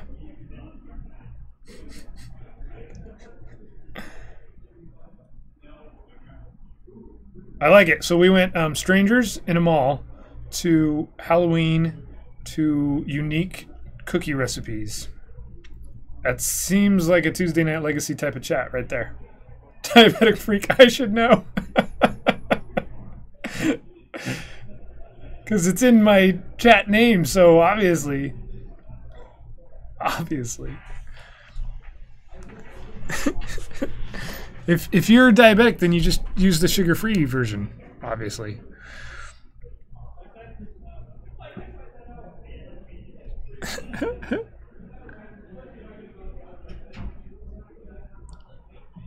All right, chat. So, I think we're going to have, I'm not sure, this is all just me speculating off of what we saw in round 2. I think we're going to have Miracles and Grixis Delver, which, okay, are probably the two of the tier 1 decks in Legacy right now, played by players who actually know what they're doing with their decks. No disrespect to players who are trying out a new deck for the first time. I think that's one of the great things about Tuesday Night Legacy here is it's like $5, $8 or something like that with some pretty good prizes, but it allows you to try out something new and kind of brew and mess around with other things. But I'm not sure if it'll be Miracles versus Grixis. I'm just guessing that those are two of our 4 players that we'll have on our top tables. All right, I learned things that needed to be learned. Uh-oh, we're learning things. Okay. So, our 2 undefeateds are Brian playing Food Chain. Okay. Against Shay playing Storm. Those are our 2 undefeated That'll players. be interesting. Okay. So, that's a sweet match. We are definitely going to have them on camera. And then I got to select our other match. And I thought that we need to see Nate on stream. Perfect. Okay, so he joined us for round 1. He was back here with us. Really, really awesome guy. Very knowledgeable. Hipsters of the coast. You know. Mm-hmm. And he's playing. He's going to be playing against Les. Blue-black. Blue-black Death Shadow. Death Shadow, and he's playing against Les. And he's playing against Les. So we get to see this Eureka 8 Rector blah blah blah deck as well. I think we're going to start on Shay and Brian since we really didn't get to see a lot of Shay. We have not seen Brian today, which is crazy considering he's 3-0 right now. And yeah, so that's what we've got coming up this next. So no Miracles, no Grixis. Chat, you asked, and I didn't do anything to deliver that, but yeah. That's what's happening. Yeah. Mm-hmm. So you're all freaking welcome. You get what you asked for. Get you some good Magic content, all right. guys. Here these guys are. You deserve it. You Round guys have been 4. Amazing. Brian playing Food Chain. On the right, he's playing with some Birds of Paradise as a replacement for Deathrat Shaman. Yep.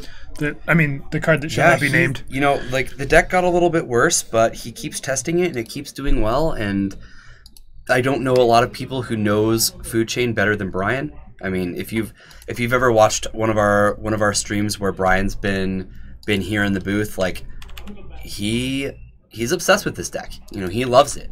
He loves it with all his heart. So I don't think we see that enough with Magic players, just in general. You know, I think that most of us like to be switching decks every once in a while and having fun that way. But Brian just loves his Food Chain deck.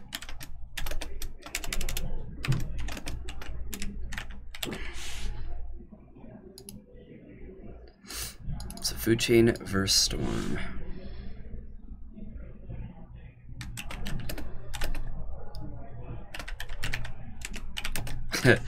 Honestly, Terry will play Canadian Threshold every once in a while, and he plays it very well. But he's been playing Canadian Threshold, geez, like since it was the best deck. You know, it's what, 10 years. It's been a while. He's known the deck back when it was Rug Delver versus Bug Delver, Team America versus. All right, so let's check it out. So we've got Brian on our right playing Food Chain, and as most people know, Brian is one of the owners here at Paragon City Games. Really, really awesome guy. And then, well, I don't know. Do you feel that way? Is he an awesome guy? I was just throwing out my opinion. Like, you can take it or leave it. I don't really care what you think. And then we got Shan Storm. So I'm actually like kind of happy to see Storm. I that's not normal. That's not normal because it's really hard to commentate on where all the cards are in hand, and it's just kind of hard to see sometimes. But we don't see it a lot. So wow, Okay, so Duress gets cast, and this just gets straight up forced. Now, if he had a Mist Hollow Griffin, I totally understand this, but he's pitching a Manipulate. Yeah. This is so aggressive. So for people that are the uninitiated on Food Chain, Manipulate Fate is pretty much the best card ever. Maybe this is why, though? Yeah. So he's got more black cards, and he does have Hymn to Torok. His mana base is definitely shifted to be able to run this. This is not how Food Chain was run before. Right.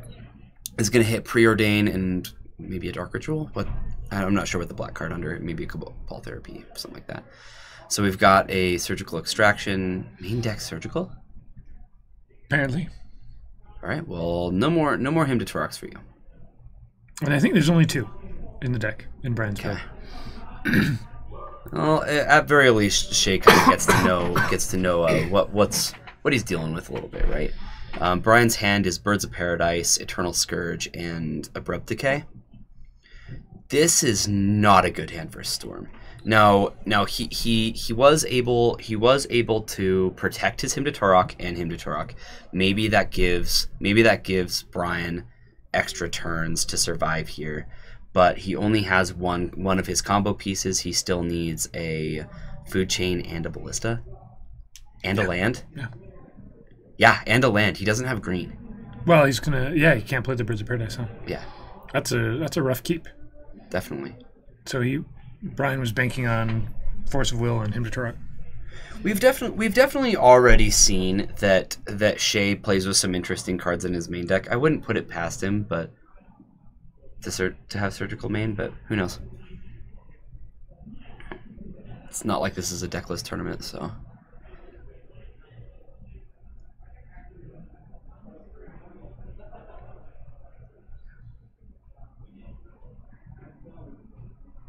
Well, and we know that Brian has the tenacity. See, he's playing with main deck Xanthid Swarm too. That's unusual. Yep. Okay, here's a fetch and a look. And do you don't care about the Xanthid Swarm yet? You'd rather just get the birds down, right? Or do you just cast the Eternal Scourge?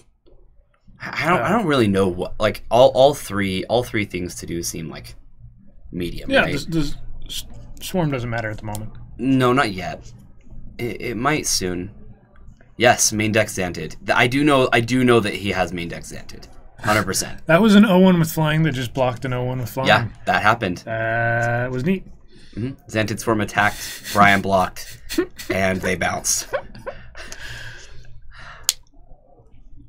Yeah, we actually saw Xanthid Swarm in his main deck last time we saw him, so. Yep.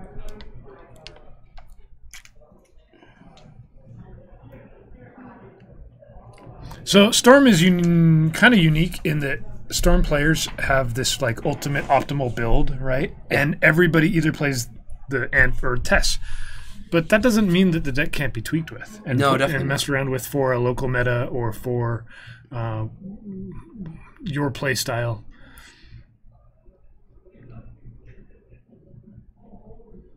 But I can see why, particularly with Storm, you would think that, right? This is the only build there is, because Storm has kind of that devout following. All right, Brian plays his Cool Forest and gets that Eternal Scourge into play. That's pretty cool. 0-1 flyer into an 0-1 flyer. Yeah, that was sweet. Now that is something that could never even like be fathomed to put on a bingo card. It's on. Wait, I don't have a. Nope, I don't have a. We're gonna have a 0-1 attack and get blocked by a 0-1.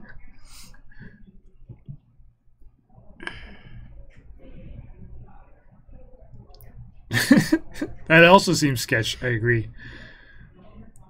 This is definitely a heavy fair deck meta, so I definitely understand the Xanthid Swarm.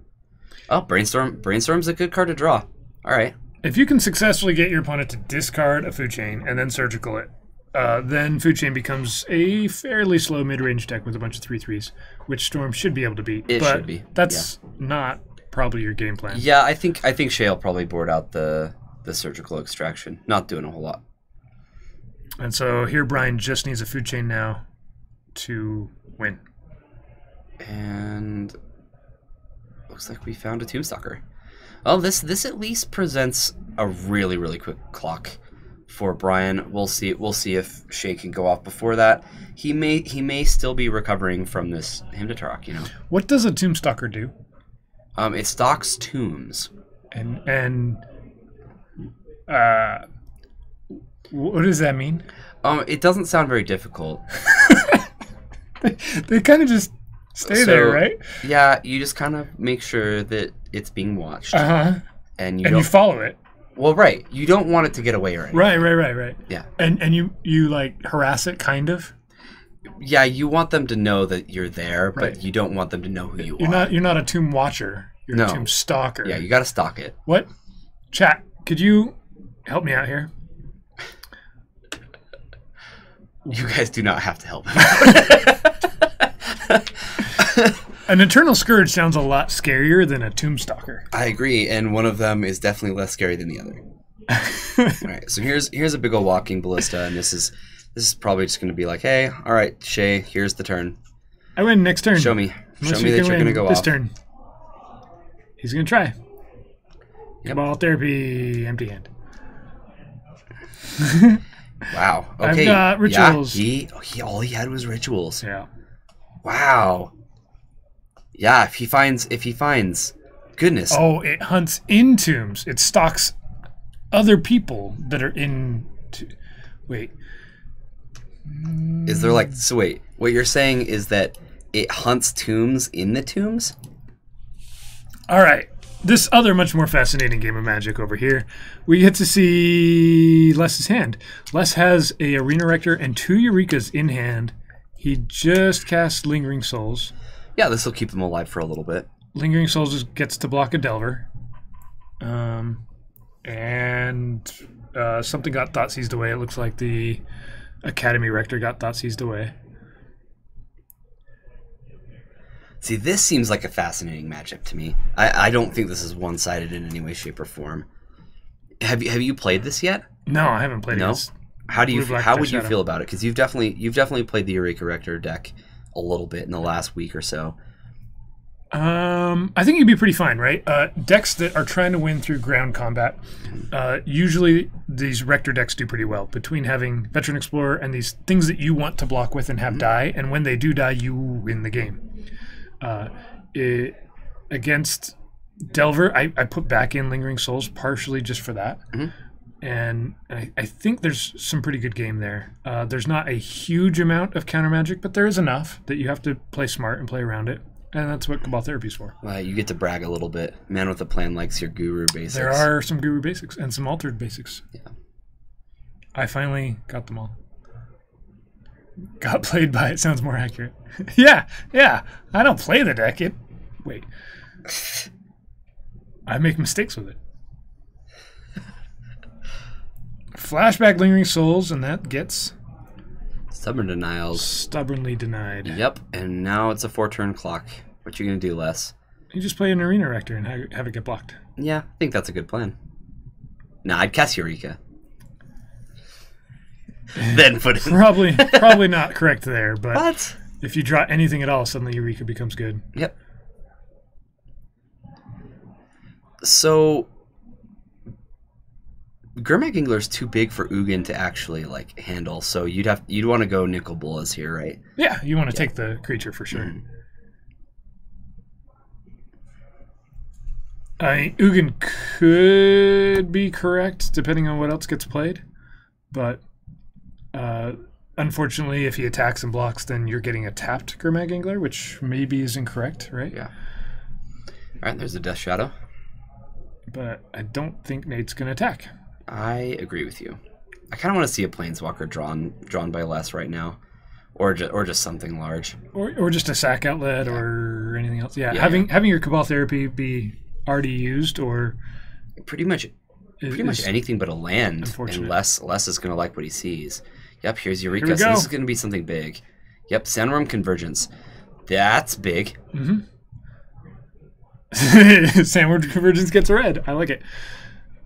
Yeah, so this is going to be really powerful. However, there is something else to note, and that is Street Wraith has Swamp Walk. It does have Swamp Walk. So it's very swamp and walking. Les definitely has a swamp. So there is an attacker over there for Nate, and fully expect him to be utilizing that. So the Cyborg Convergence, it's from a recent-ish set. It says all flying creatures can't attack you, and you get a 5/5 worm at the end of turn. Ubru, thanks for the follow.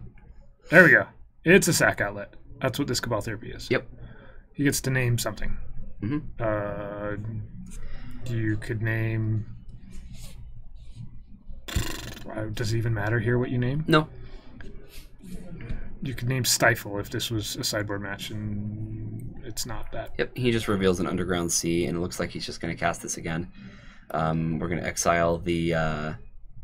that Cabal Therapy should not be in the graveyard. Yeah, the therapy needs to go away. So, We'll see if they Les can gets his choice of 2 Planeswalkers. I've pulled it down to just 2. There's just Ugin and Nicol Bolas.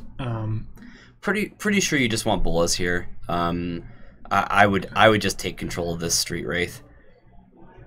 It's either that or grab Ugin and kill their Street Wraith and then just win off of your tokens. But I think a -5 would definitely not be bad, and you can take a hit from Gurmag Angler. You'd only have to take 1 hit. So, or can you -7? Is Sandworm Convergence converted mana cost 8? I have to look. I think it is. So you could -7 and just get rid of your Ugin and actually just yeah, that's what he's doing. He's just gonna minus all 7 counters and exile 6, 7, the 8, entire board. Yeah. He gets to keep the Sandworm Convergence, and then we'll end the turn. And I think this game's actually gonna end. So I'm not gonna go and correct that Cabal Therapy going to the graveyard there. And so, there you get to see, right? He's got an Academy Rector, and the Academy Rector by itself holds off the ground attack just long enough to get there. And he drew one of a few cards that could have potentially... Yeah, that's a really good point, Tim. If you did have the new Bolas in the list, he could just 7 and dome it. Yeah, and I had the new Bolas. The other Bolas is God Pharaoh, right? Yeah, God Pharaoh. And I think it's incorrect to have, in that usually it's just not good enough. It's good. I mean, Ugin still won that game there too, so yeah. But I think you usually just want one of the other Planeswalkers. And I'm by no means an expert on this deck. I went through a whole bunch of Planeswalkers trying to see if there was any that were better.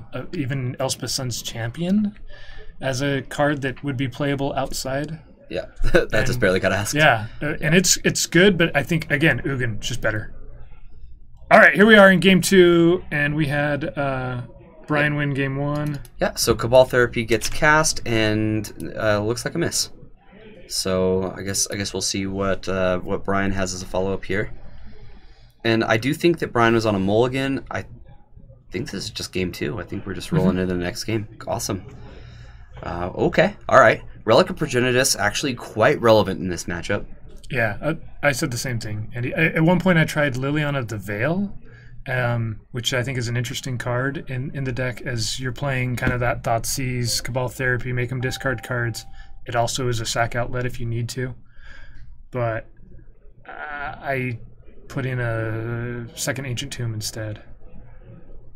I've just been kind of messing around with about 6 card slots in that deck. Right.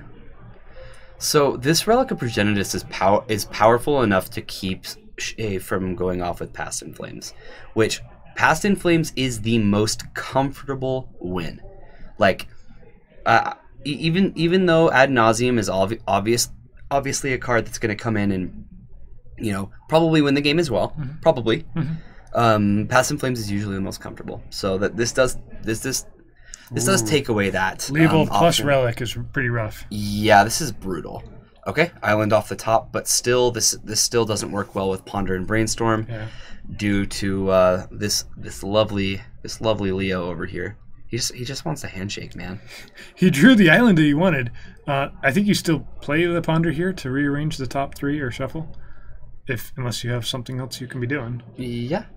That's looks like that's what's gonna happen, and he'll give us a good look. Land, and something. Probably gonna shuffle this, unless he really wants that top card, or that one non-land, I should say. Yeah, and I mean you know half of Brian's hand. You know that you have a little bit of time. You got to play around that Spell Pierce though.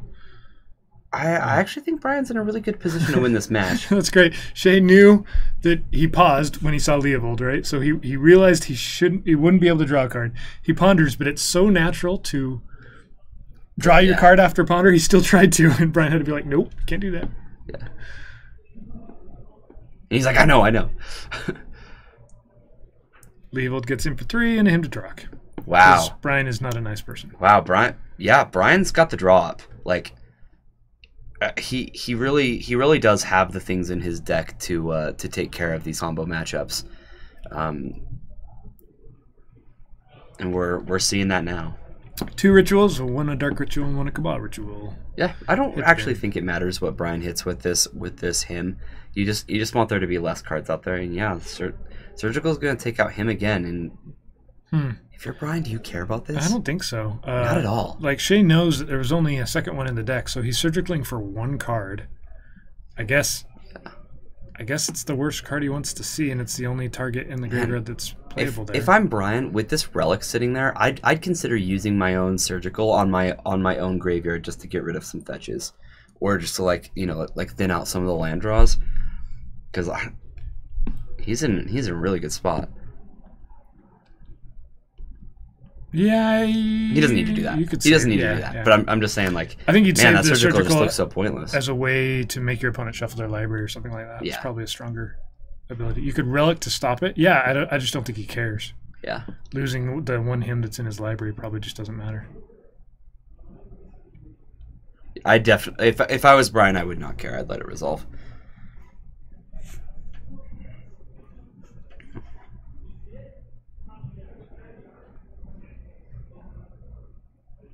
This is a rough spot for Storm player. Let's see, he's got Dark Ritual, Flusterstorm, Brainstorm, and a Infernal Tutor, which would actually probably be a pretty good place to be in if it wasn't for Leovold plus Relic. The big issue here is that Shay now needs to go off with Ad Nauseam, more than likely.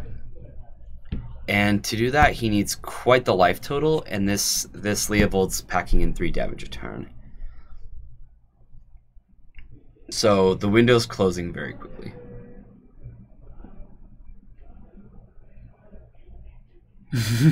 It's all right. The delay is good. If you're on mobile, the delay is even a little stronger. Fate Seal going to the bottom. That always feels good, right? When your opponent's like, hey, this could have helped you, and no, you don't get it. Instead, you get a land. How many times do you have to attack with Leovold before you win? As many times as it takes to get your opponent to 0. Ah, that's... I do the an math. An expert answer? I think that makes sense. That's what I was going to say. Expert, absolutely perfect answer. Yes, correct. That one goes to the bottom too, because you never want any of these cards when you're a Storm player. Hey, he gets to play. Yeah, now Brian's just trying to make him look like he's just trying to get him to be jealous. He's just like, look, I get to cast my Brainstorm. Yeah, I get to use it and draw the cards. Flusterstorm is going to go ahead and counter it, even though Brian could have paid for it. The delay's over 9,000. Yeah, it happens.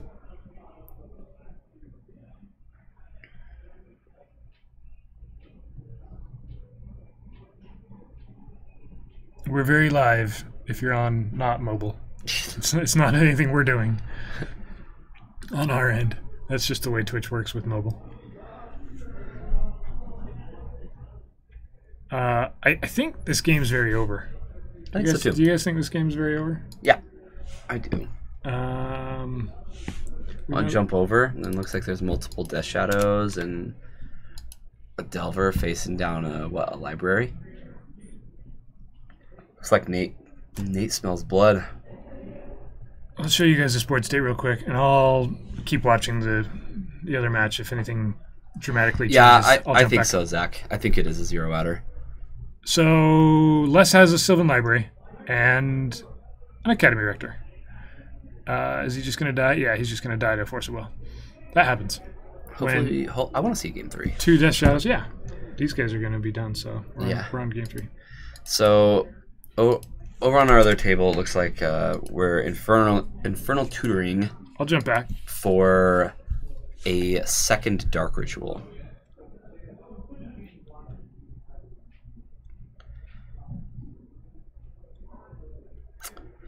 Yeah, man. I that's actually the library that I use is English Legends. It's very pretty. Back when it was like dirt cheap, Brian got it for me. Oh yeah. Yeah, he's like, yeah, you need the old school Sylvan library for this, and I was like, thanks, man. Yeah, that sucker's gone up. Just a little bit. Just Surgical extraction on the Infernal Tutor. Gets 1 in hand, 2 more in library. And Shay's going to go ahead and find him himself. And we're counting Storm Count? Yeah, I actually have 2 of them in that deck. I'm not quite sure where I acquired the second one, but maybe I just got it from the store. maybe. There was a good one in store, and I was like, gotta get it.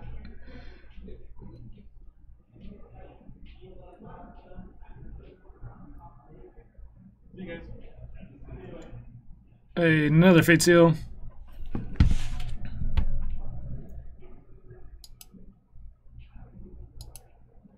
Yeah, Shay is tossing around his storm cards, isn't he?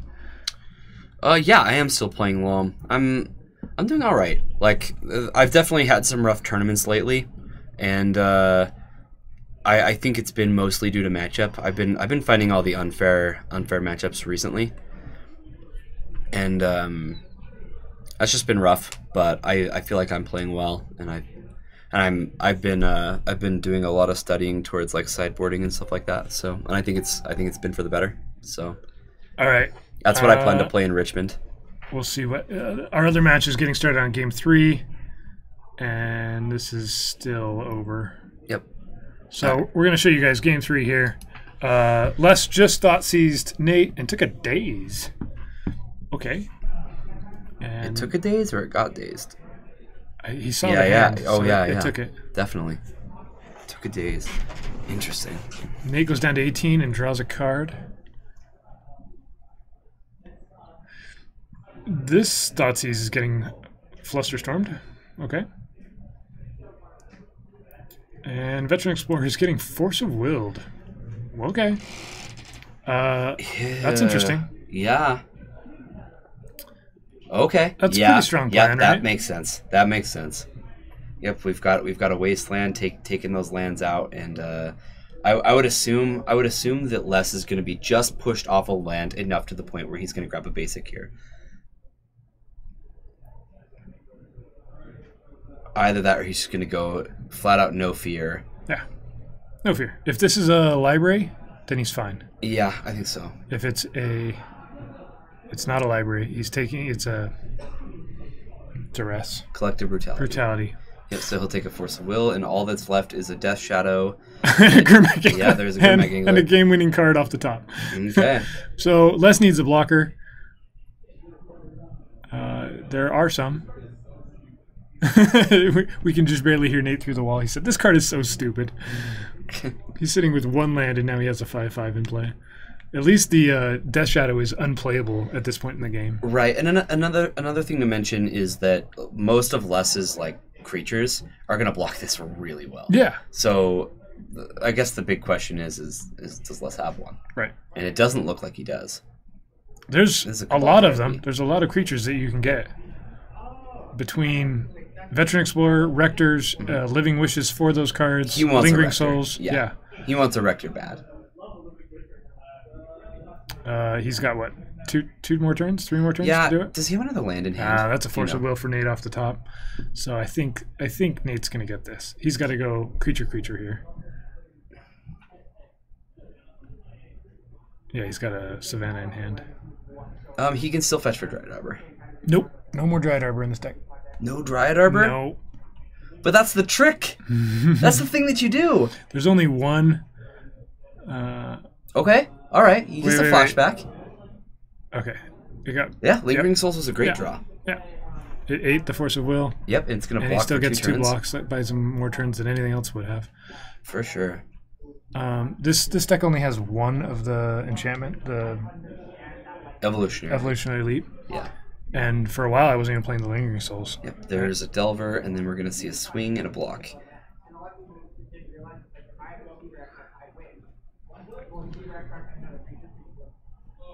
So the sideboard in this deck did have a Tabernacle.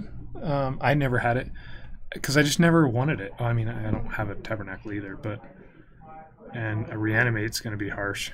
Dude, I have blown people out with Dryad Arbor emergency blocks so many times. I'm not kidding. Like, people know that it's there, and I'm just chumping for a turn, but it gets me wins, man. I've had it happen just more times than it should. Finds a Lingering Souls and not much else. So Death Shadow gets there off the Gurmag Angler. Hey, Mr. Winner. I did not lose a single game tonight, let alone matches. Look at that. You made the alarm go off. I know. Did Nate go undefeated? No. No. Our only undefeated was Mr. Brian here. Brian with his food chain list. Now, well, come join us for your winner's interview. I got a question for your food chain list. You said in Discord today that the black is wrong? No. Isn't bad. Isn't bad. Black. It's not hard to hit it. Okay. Yeah, it's super easy. So barely an inconvenience. You just have 2 hymns and what? 2 hymns and a Tombstalker is double black. Okay. But I'm playing a full 4 of Baleful Strix and a Murderous Cut as well on black. But the thing is you're going to fetch for it anyways, and if they're playing a Wasteland plan, that's why you have Birds of Paradise. Yeah. Like, they're kind of interchangeable, and Birds of Paradise is one of the cards I sideboard out most often, because most of the time you actually want to get bigger, like slow down against a lot of those decks that are Wastelanding you, and you just fetch basics earlier. What do you side in instead of Birds when you're setting them out? When I side out Birds, I bring in 2 Flusters and a Spell Pierce usually, so that I'm more of a control deck than they are. Interesting. And I also, so actually, my sideboard plan is to take out a lot of my combo stuff. So I'm taking out 2 food chains most of the time. I'm taking out a bunch of those things. I'll take out a Walking Ballista frequently and go to a bigger control deck and just be like, okay, I'm going to beat you down on the turn. And then you're just a Sultai control deck with. Yeah, and then I'm pretty much Sultai control, but I still have a combo finish. Like, I can still just sneak it away. Cool. Just depending on draws, but it gets a lot less clunky. But I went 4-0, 8-0. Like, I didn't lose a single game in any of my matches. And I played against Sultai Nikfit, Blue Black, Death Shadow, Nate's Death Shadow, Josh's Miracles, and then the Storm in the end. And that Storm match was the easiest one of all of them, just because my deck's pre-built. Like, it's pre-boarded against Storm. I was really surprised by the main deck Surgical Extraction. Yeah, we were too. When he surgicaled my him, and I'm like, I'm glad I only have 2 in my main deck. Right. But I kept that hand. Who's that guy that sounds like Brian? It's Brian. I'm sorry that I lose a ton of weight and then like come on camera after I lose a bunch of weight and like now I look different. But yeah, I'm glad that I only had the 2 Hymn to Torok because I kept that hand based on black Hymn to Torok with a Force of Will backup. And it worked out because he drew crap, and then game 2 the same thing sort of happened, but I had like all the pizzas. Mm-hmm. All the pizzas. All the pizzas. Well done. Yeah, thank you. We're gonna play some of this Eureka Rector sometime this week. Yeah, so if we can do it tomorrow, I'm at the airport at 4:00 tomorrow afternoon. So we have to do it before that. Otherwise, I'm here all week next week. I'm not sure if it'll happen this week. Or you can play with Kyer.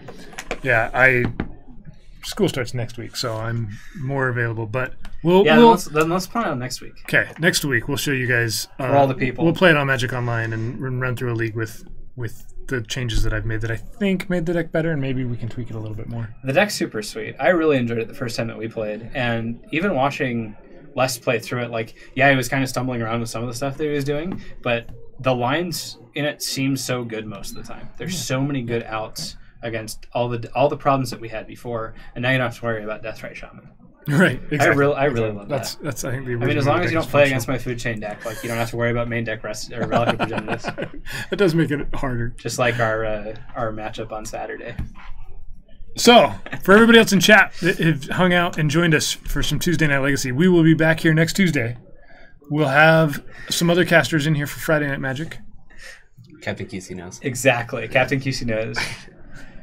And Tim's life goal. Yes, Tim. That should be everyone's life to goal, draw is to well draw as versus well as mine. me. No, literally, he had me to 0 cards in hand and was like coming back, and I go manipulate fate into food chain into just like he's like, I can't beat that. I've And I'm had like, Brian do that to me too. Yeah. Oh, I'll just top deck Well, this then he force drew wheel off the top like of my 4 board. lands in a row, and so it's like, what do you do? So if you haven't, go ahead and give us a follow, and that way you can see when we go live. Jorgensen, give us a follow Like right us now. on Facebook. Yeah. Just kidding. We got quite a few people who Subscribe gave us on YouTube. subscriptions today. Nice. Some awesome people. I have to give somebody a recipe to get a cookie recipe. Yeah, cookie recipe. That's happening tonight in Discord. Let me see if I've got I haven't updated my mine either. free But yeah, if you have a Twitch Prime and you want to throw it our way, that's way cool. But just give us a follow and then you can see us go live. And we'll see you guys. I'll see you guys next week. Anybody else? I'll be here. I'll be around as well. Hey, look, Andy Prime's a hero. Look at that. Look at that. Excellent. Well done. See, Awesome. Thank 5 you so much, today. guys. That's Jeez. very 5 cool. subs. Wow. Apparently, it's not like I'm doing it right Tuesday now. nights are really cool. Yeah. Yeah. Jeez, you guys like Bryce more than you'll ever admit. How many subscriptions did you guys get last time you streamed? Just for the first time in a while. Maybe 2. That's great, guys. Thank you so much, guys. All right. We'll see you guys next time. Have a good night.